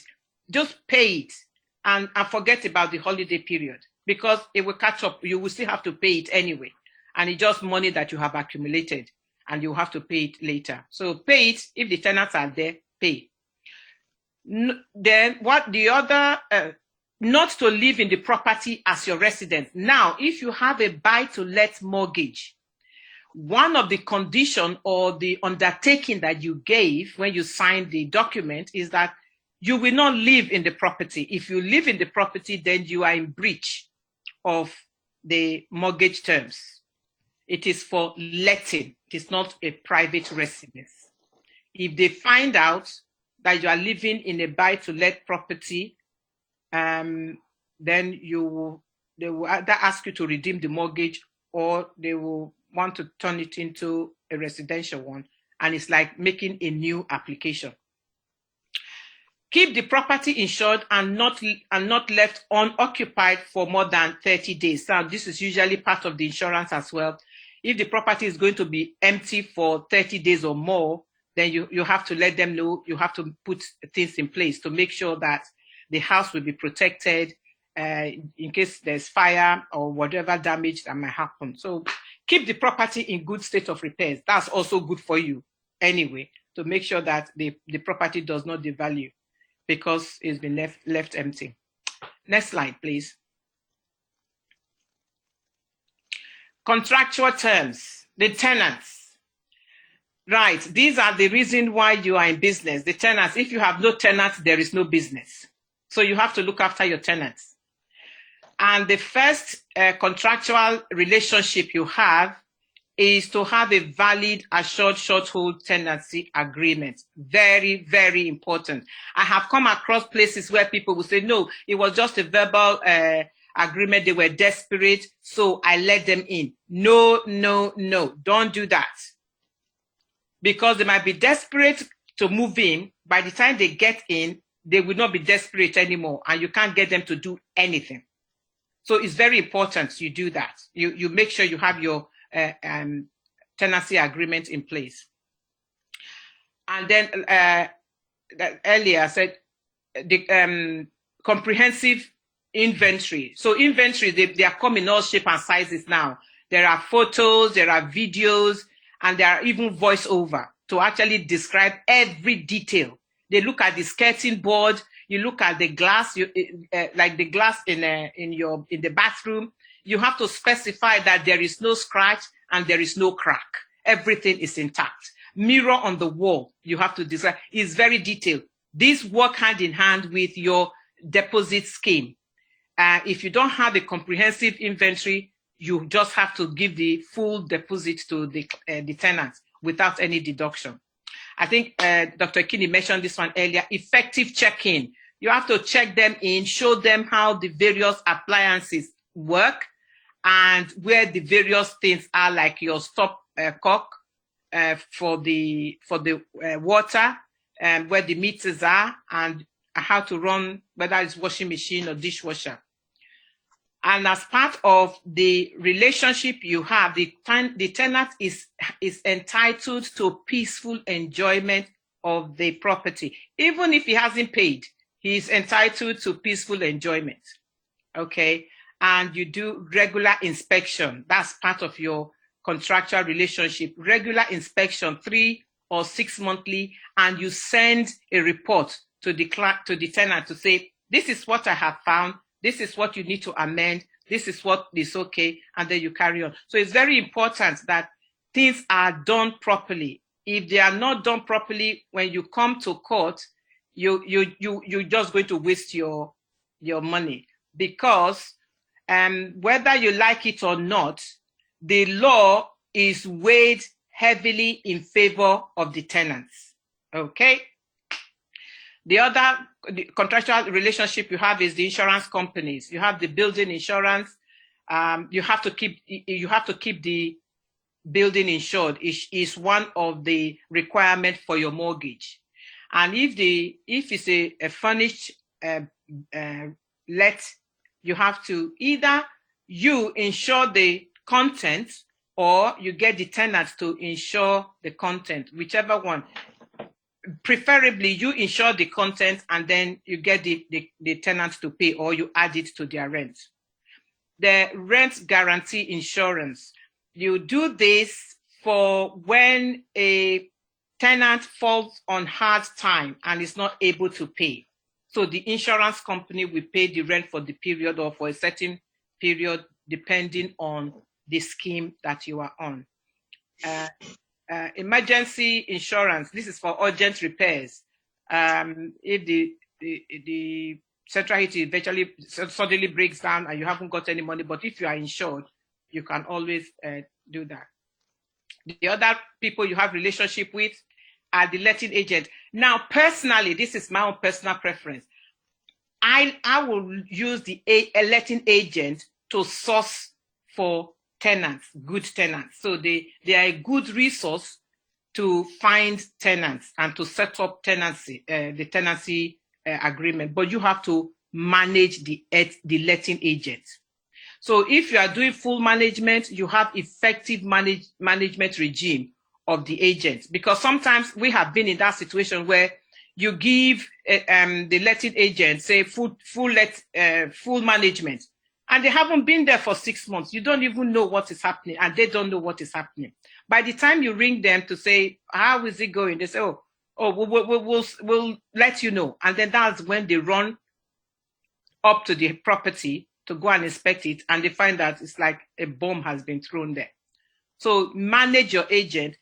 My personal preference is to have a good relationship with your tenant. I know Dr. Ikini mentioned that. Have a very good personal relationship with your tenant. Personally, when I get new tenants, I send them a box of chocolates, flowers, and a bottle of wine. That's how I welcome all my tenants. If a tenant sees that and a card, and the card says, welcome to your new home. When a tenant walk into a place and the place is smelling nice because you've just sprayed it with the most gorgeous perfume, they will look after the house, and they will look after you. They won't pay. They won't trouble you with payment. Okay, so if you are using agency for full management, please read the terms of terms of business properly before you sign. The most important, the one that causes problem is who holds the deposit. I have been caught out on that in the past, because they say they will protect the deposit for you, but then they will charge you, and then the deposit scheme will also charge. So make sure you deal with that. I hold all my deposits, and if you are a landlord, it's better for you to register with one of these deposit schemes so that you can protect your deposit directly yourself. When you are using agents either to source or to manage tenants, make sure that you have a copy of all their references and documents that the tenants presented to them. They might just tell you, oh, the tenant has said because of GDPR, no, they can't give. No, as part of your own business terms, whatever they have, you have.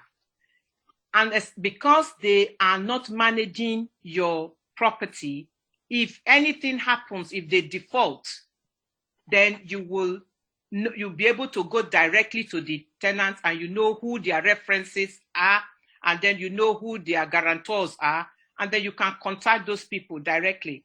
We had the situation where we have foreign students coming to our property, and usually is the what do you call it? The embassy. The embassies of the students who will guarantee, because you don't have parents. So the embassy will guarantee their rent. So if anything happens and if the tenant is messing around, you just say to them, I'm going to write to your embassy. I'm going to write to your educational attaché. And then you find that they sit up.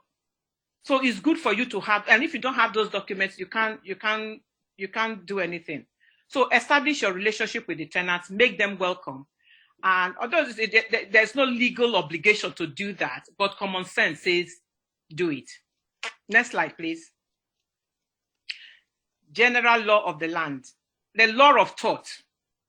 Anybody that is in your house, if anything happens to them, you are personally liable as a landlord. So there is the issue of negligence and personal injury. So you have to make sure that you are well covered with your insurance. And if anything happens, make sure you say, for instance, they report to you that there's something hanging from the ceiling. And it's been hanging and it's been there for some time, and now it's falling on somebody's head. That is a big problem. And you will, if they sue you, you have to make it good for them. So make sure that you are aware of all these legal obligations. Then the Landlord and Tenant Act, obligation to carry out basic repairs. So I've just discussed that one. If the repair is not carried out and the tenant goes and they do it themselves, they can withhold their rent, and there's nothing you can do about that. Or the worst that you can do is take them to court, and you find that the court will back them up. So the Housing Act 1988 and 2004, these are where, in terms of, it covers rights and responsibilities of the landlord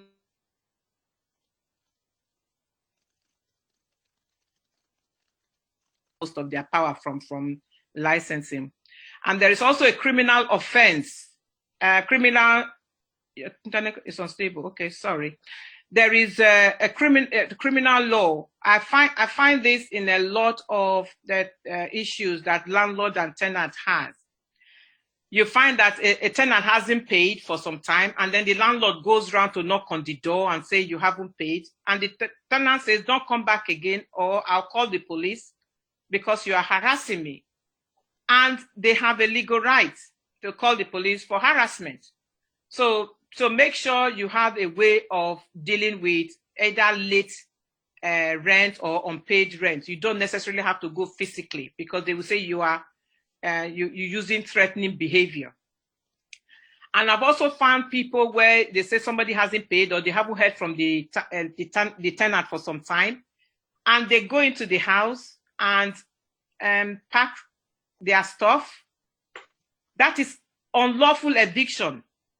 And if the tenant comes back, even if he hasn't paid for 6 months, if his tenancy is still valid, you have no right to go into his house and get rid of his things, or even change the locks. You can't do that. If you do, you're facing heavy fine, and possible imprisonment. So let's be reasonable in the things that we do, and let's make sure that we use wisdom in all the things that we do. And I think Dr. Kinney also mentioned the issue of being part of a association. Even as somebody who has been in property for a long time, I belong to that body as well. Ours used to be a residential landlord association. Now is now NRLA. I think they've joined together. So please, if you want to go into property, make sure you do it right. Nobody says it's easy, but the rewards are great. And you have to be prepared to do what it takes. And if you haven't bought a property, don't start with buy to let. At least buy the one that you live in first. Once you've consolidated yourself in that one, then you buy 1 or 2 or 3 that you can let out. And then you can you have a business in your hands. So that's the end of my presentation. I hope it's been useful. Like we said, it's just a nutshell in terms of what we are saying. Thank you for listening. If you have any more questions, please, if you have questions, write it down, or you have my number. Heard the legal framework, the different types of property and how to manage it. But how do you fund it? How do you get the money to start with? So you can see that we have reserved the best for the last, okay? If there's anything like that, one of the best. So I'm just going to welcome Femi to speak to us on funding your property business. That's very important. Please hang on with us and you will not regret.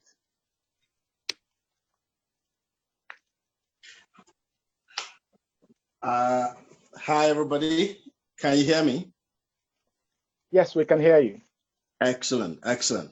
My name is Femi Adeyemi. I'm a property investor and I run Gilmore Properties Limited. Yes, so funding your property business. Yes, this is key. Can I go to the first slide, please? Oh, sorry, the second slide, I guess. So the ways you can access money. The most popular thing people say is, how do I raise enough capital to go into property business? Because it seems it's a big barrier to most people, but most of this barrier is in the mind because most people have not even done their investigations or to even find out what it really takes. They just assume, oh, it has to be expensive because it's property, you know. So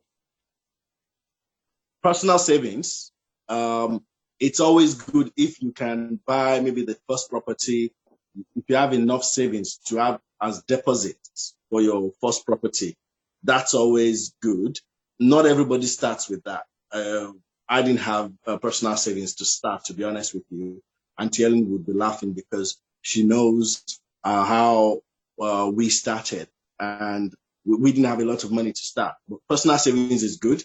Now, gift from friends and family. If you have the bank of mom and dad is extremely popular nowadays for especially the younger ones. And even if you're not young, you still happen to have parents or uncles or relatives who are rich enough or well-to-do enough and are willing to part with money. It's a fantastic way to start. Take advantage of it. You know, it's a good way to say it's a soft start, a springboard for you. Inheritance. Now, this is key. If you inherit land or property, it's a good way. You don't always inherit a house in the UK. So, for instance, some people inherit a house in Nigeria or in Africa or anywhere in the world, and they are resident in the UK. So one of the things I've done for some of my clients is to do an analysis of where is it better for you to hold your real estate assets because of difference in foreign exchange and because of the rate of inflation in different places. So there are places, so I have people, for instance, who own one or two properties in Nigeria. This specific client owns a property in Nigeria that is worth millions of naira, which is the Nigerian currency. Now, the problem is they almost never get the rent. And when they do get the rent, the money goes to family things, you know, somebody's birthday, somebody's wedding and all that. So they end up never seeing the rent. So they own a house that is of no financial benefit to them. So the advice was, why don't you liquidate that asset, sell it, bring the money in, use it as deposit to buy a house, or even buy a house for cash, and then the proceeds of that in pounds benefits you and even will be significantly more. And that house most likely will appreciate in value much more. And it's a more secure form of asset just because of the location. And as we all know in property, location. So inheritance, whether in the UK or outside of the UK, is key. Now, let me sound a note of warning. You sell land or house in Nigeria or in Ghana or wherever you come from, and you want to bring the money in, please don't just tell someone to send the money to you through what a lot of people call Aboki FX or whatever. Because at the end of the day, when money laundering checks are being done, you suddenly run into trouble. A lot of people have had their accounts frozen and things, not go so right. So send it through the proper means. What you lose in the transaction is not significant enough for the headaches that will come at the end of it. So open a bank account back home, or get a relative that has it. I'll say open one for yourself with domiciliary facilities, a domiciliary account that is pounds denominated. They put the money in that account, and then you inform your banker that you're expecting money, and you tell them the source of the money. If you pay your taxes where you inherited the property, you've paid all the taxes, the double jeopardy rule will protect you here. When you can show proof that you've paid all the right taxes there, you get your lawyer or your accountant there to put everything together on the letterhead and send it, and you inform your bank. Don't just receive £40,000 without informing your bank ahead of time that you're expecting money, especially if it's coming from countries that are already on the watch list for money laundering, like my beautiful country of Nigeria, for instance. You get £40,000 from Nigeria, you're likely to get flagged up. Inform your bank. So that's key. Liquidation of personal assets is not only properties and land that you can liquidate in order to get your first deposit. Some people have shares, they bought years ago that they don't get the dividends, or, they don't even know where the dividends go to and all that. If you list your assets, you would see which ones are liquid enough that you can convert. So if you see an expert, like Brother Ethel Agozie, if it's shares, stocks, and bonds, he will be able to help you and advise you on something like that. But you can liquidate different categories of assets. I know someone who once sold his car as deposit for a buy-to-let property. Why? He suddenly realized that he was driving around this expensive Mercedes-Benz, and he was looking for deposit to buy a house. So he decided, look, I'll buy a cheap runaround. I'll sell this expensive car. What benefit is it to me? So he sold his Mercedes, got the money, used it as deposit. He was driving one old car around for a while, and that house eventually got him another car. So you can liquidate assets, to start your real estate property.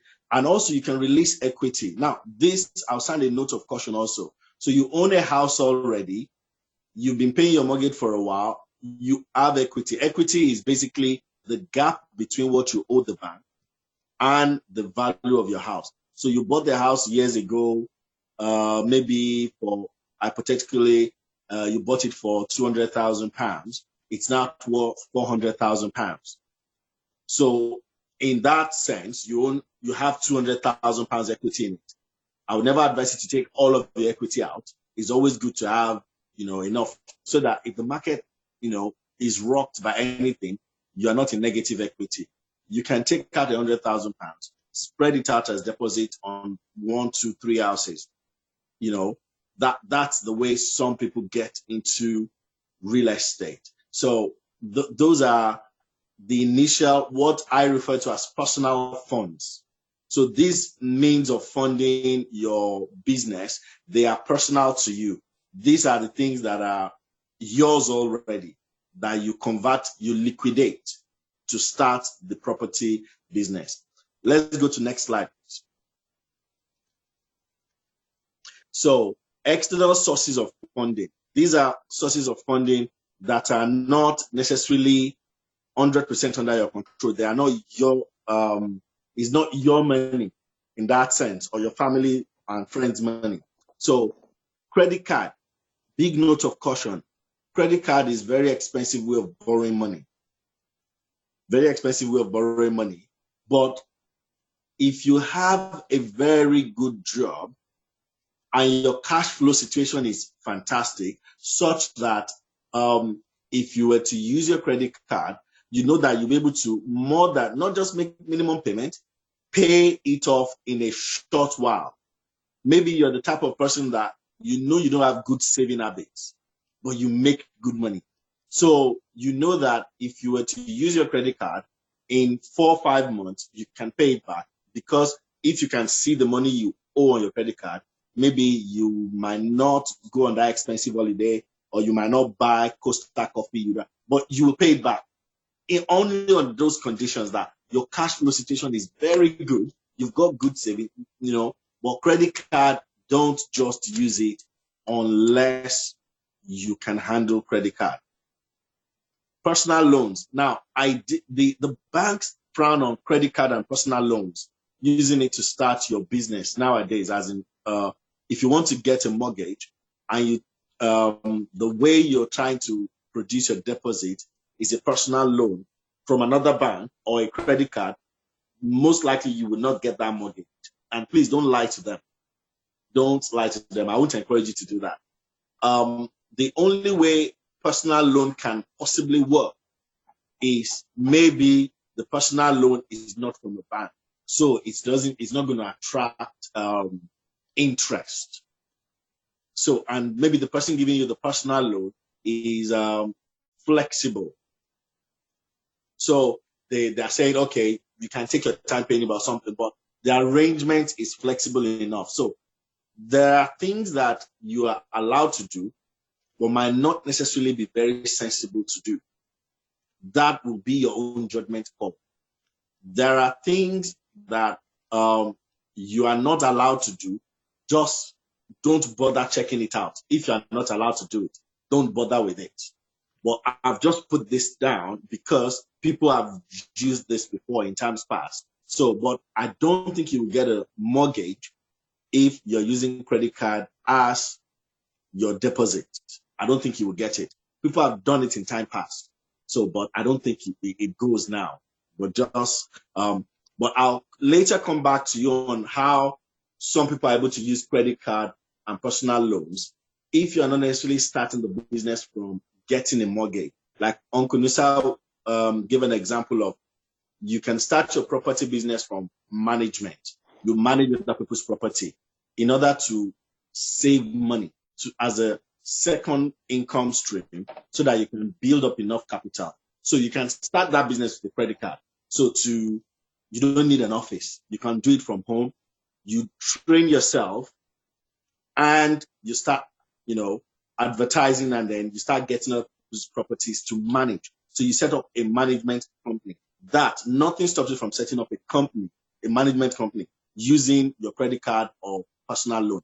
It's just to get the mortgage that the banks, I think, will frown on. The mortgage lenders usually don't want you to use a loan from another company or credit card as deposit. So, but you can use it to fund, say, lease option. So you want to lease something in order to be in a good position to buy later. You might be able to use a loan to, pay the initial lease option, lease option, and then to renovate so that you can start managing it in order to buy later. So all those are the situations where credit card and personal loans might come in. So now bridging loans. Bridging loans are very popular. Also, nowadays there are bridging loan companies that will do one that that I deal with and I recommend to my clients at the moment. They will do 0.85%, which if I give an example, on a house of £85,000, for example, and you need to put 30% deposit, and your monthly payment will come to about £450 a month. If that's the kind of thing you can manage, remember, bridging loans are temporary. They are short-term loans. They are not meant, as the name says, it is a bridge. Exactly. So I can see some of the questions coming up that, if you use a credit card, it reduces what you can borrow. Yes, most lenders now that I'm aware of will rather not even give you a loan if credit card is how you're sourcing your deposit. Most of them will not give it to you. But even if you can find a company that will do it, the conditions will be quite stringent. Well, I don't think I know of any bank that would do that right now. But anyway, as I was saying, bridging loans, usually when people are buying from auction or you're buying something that the value is you're getting it at a very cheap price, well below market value, and you want to wrap up the deal very quickly, that's when you use a bridging loan. And be sure you've done your numbers to make sure that even if the deal is not going as you expect it to, you can afford to pay the fees. You can afford. You have a get out plan, a strategy to get out, and have a plan B and a plan C, and perhaps a plan D. As Christians, I always say this: plan as if you do not have faith. Exercise your faith as if you have no plans. That's my own policy. So bridging loan is good, but people who have experience use bridging loans very well. It's a good way to help your money go further and to do quick deals. And they are very good, but with a note of caution. Peer-to-peer lending, it is more or less like bridging loan. There are some platforms that offer peer-to-peer lending that you can investigate. They are similar to bridging loans in a way. They might just be slightly softer. So, and so there are different ways that peer-to-peer lending is more organized now. So I've used it. I used it through someone that I know and trust. I wouldn't want to mention her name because I didn't ask her permission to mention her name now, but you can send me, she's on this platform actually. You can send me a message if you think if I'm allowed to mention it. But anyway, this person organized the peer-to-peer thing whereby she simply made a phone call to someone and the person gave a loan, from what she had, and just added very little profit on top of it. And I was able to use that. So peer-to-peer works both in the formal setting where there are actually peer-to-peer companies online, and there are some slightly informal ones where someone you know and trust and knows you and trusts you in that circle of trust. Now, if you're doing something that is impersonal like that circle of trusting, make sure there's a solicitor involved who creates a good contract valid that you both sign so that rights are protected, because good fences make for good neighbors. Please, that is key. Also, the most popular thing is buy-to-let mortgage, BTL.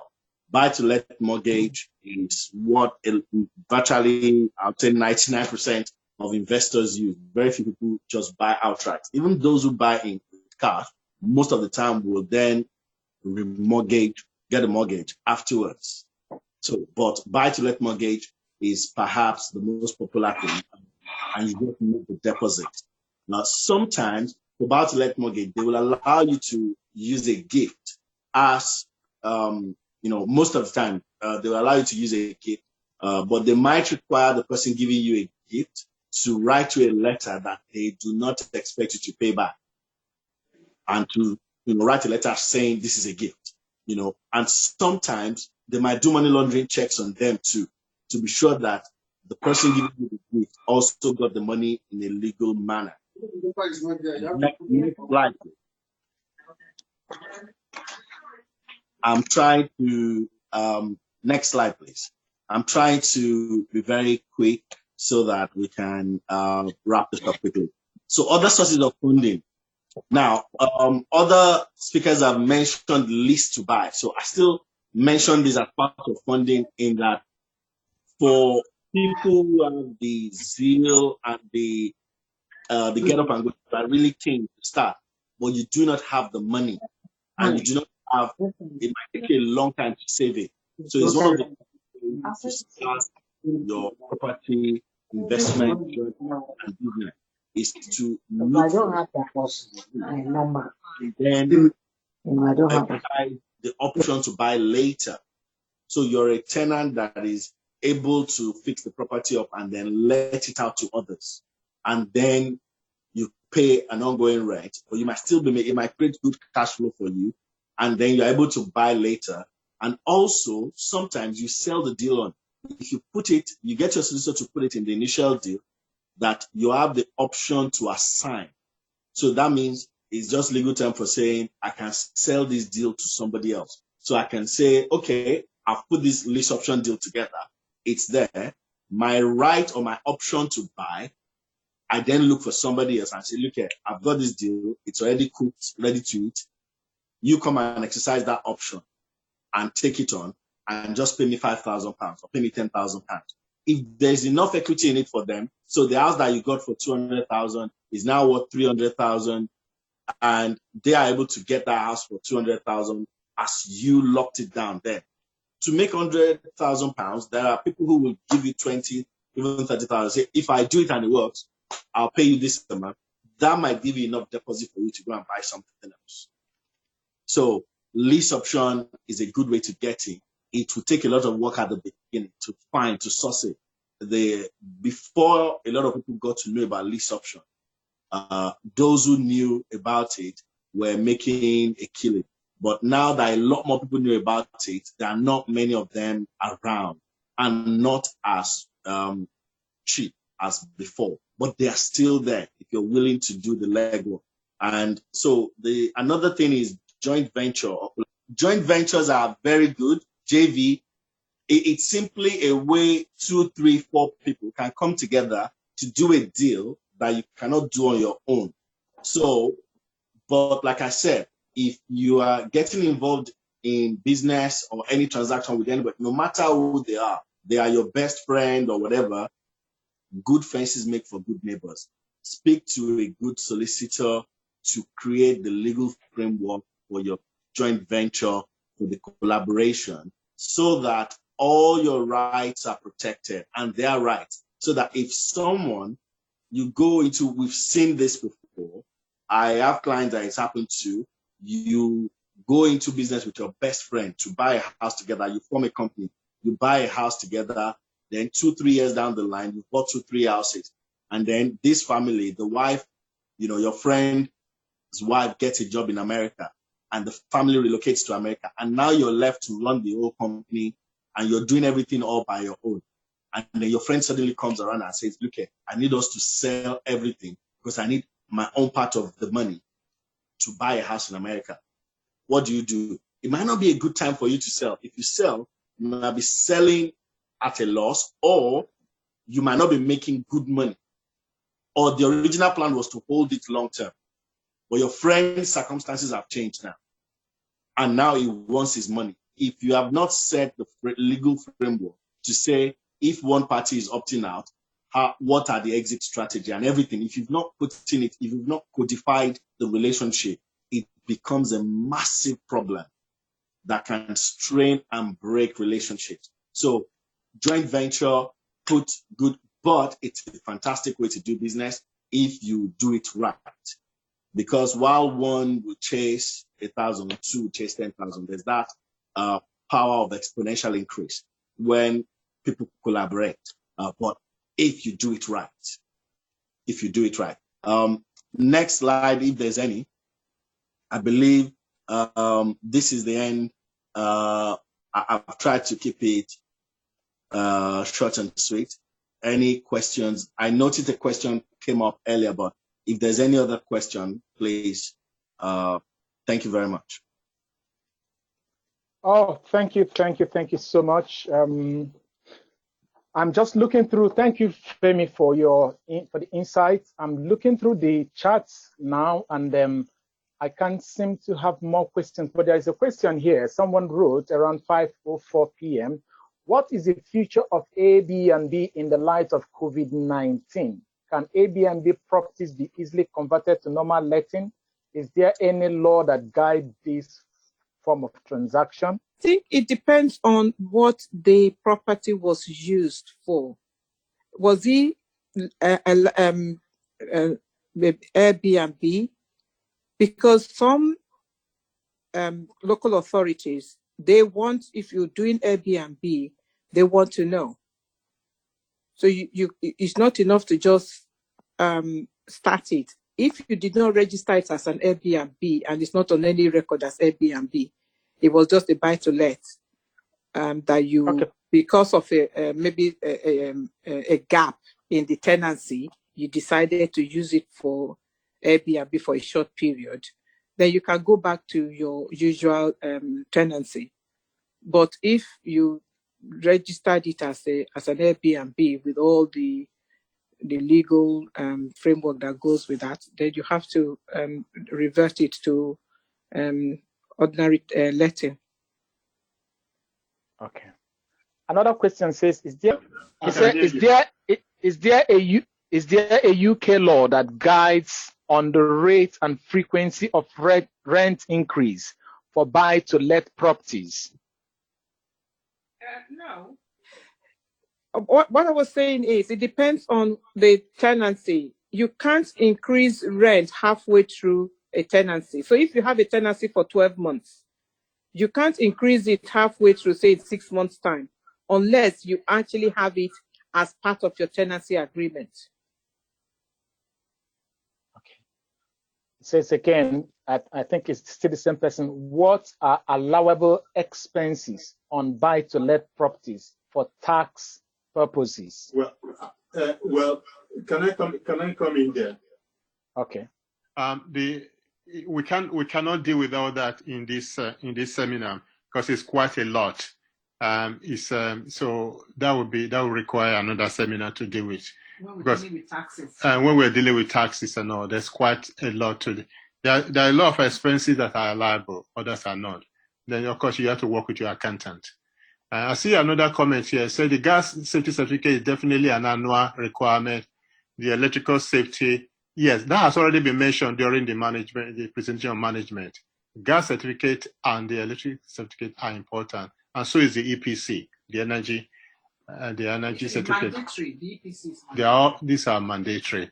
And the next question is there a difference between owning property as an individual and as a corporate entity? Of course, there is. A corporation is an entity, individual is an entity. In terms of tax advantages, there are tax differences. The individual tax advantages that you have claim that you can do as an individual. A company cannot do it. But then the company rate is lower, especially if you as an individual, you are the higher tax band. And you might find that a company corporation will be useful. Obviously, there are also the other difference is that you can sue when there's an issue. If it's a limited liability company, unless you as an individual has given the guarantee, then if the company is sued, if the company goes bankrupt, everything goes with it. Whereas the individual, you have to pay your debt. So I think there are many other advantages, but those are some of the advantages. Okay. Then if you are serious about real estate investing and want to pay less taxes, it's always better to incorporate. Okay, yes, okay, he's mentioned that as well. There is serious property investing.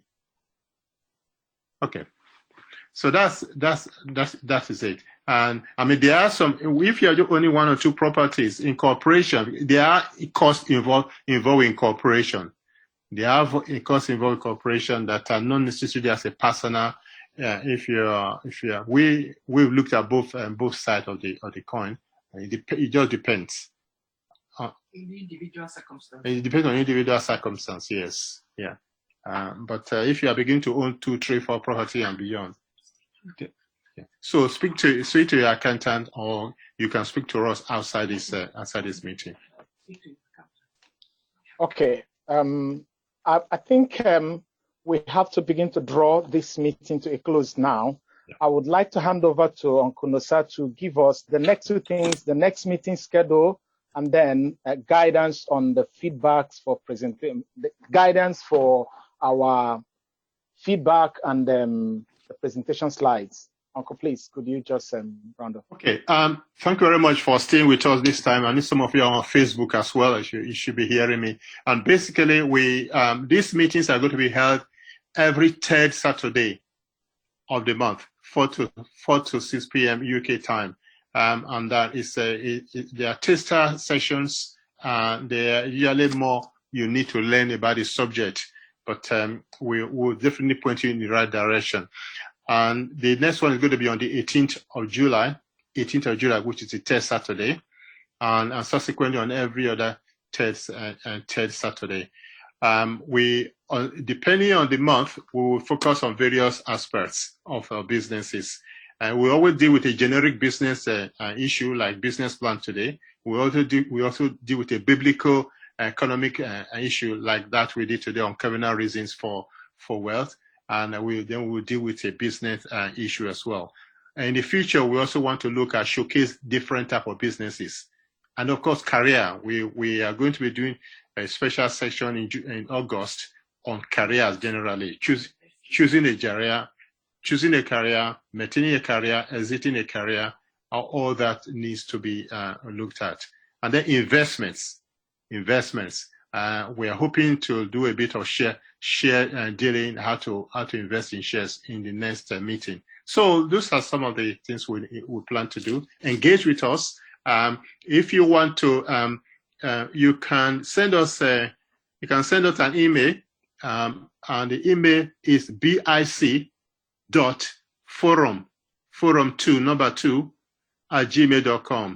bic.forum2@gmail.com.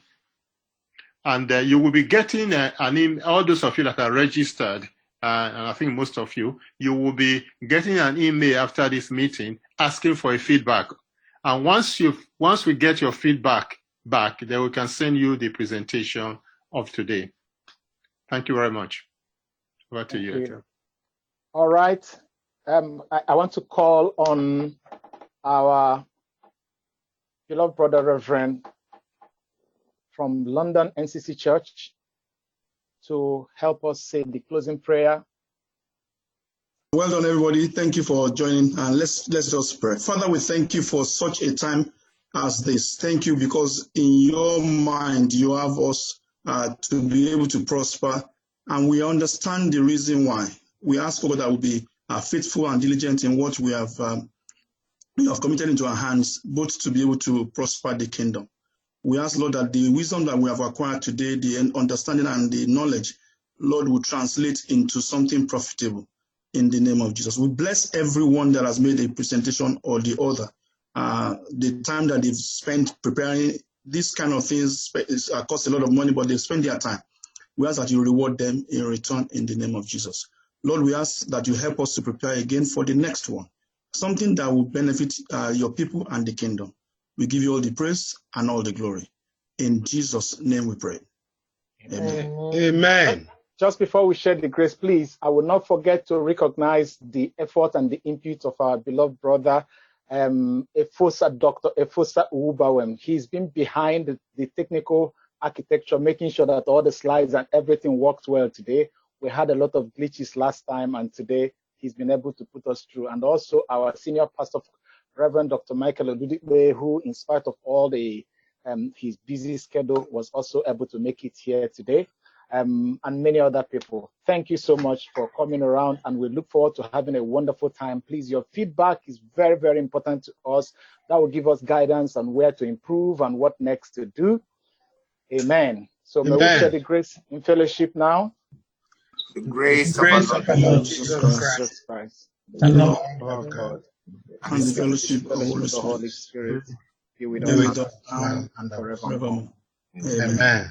Surely Surely God's goodness and mercy shall follow us All the days of our lives.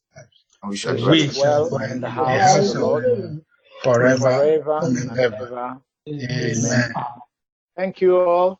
Have a Thank you, wonderful time. everyone. Thank you. All right. Thank you. Thank you. Thank you. Thank you. Excellent. God bless you. Everyone. Yeah. Thank Thank you. you. Thank you. Okay.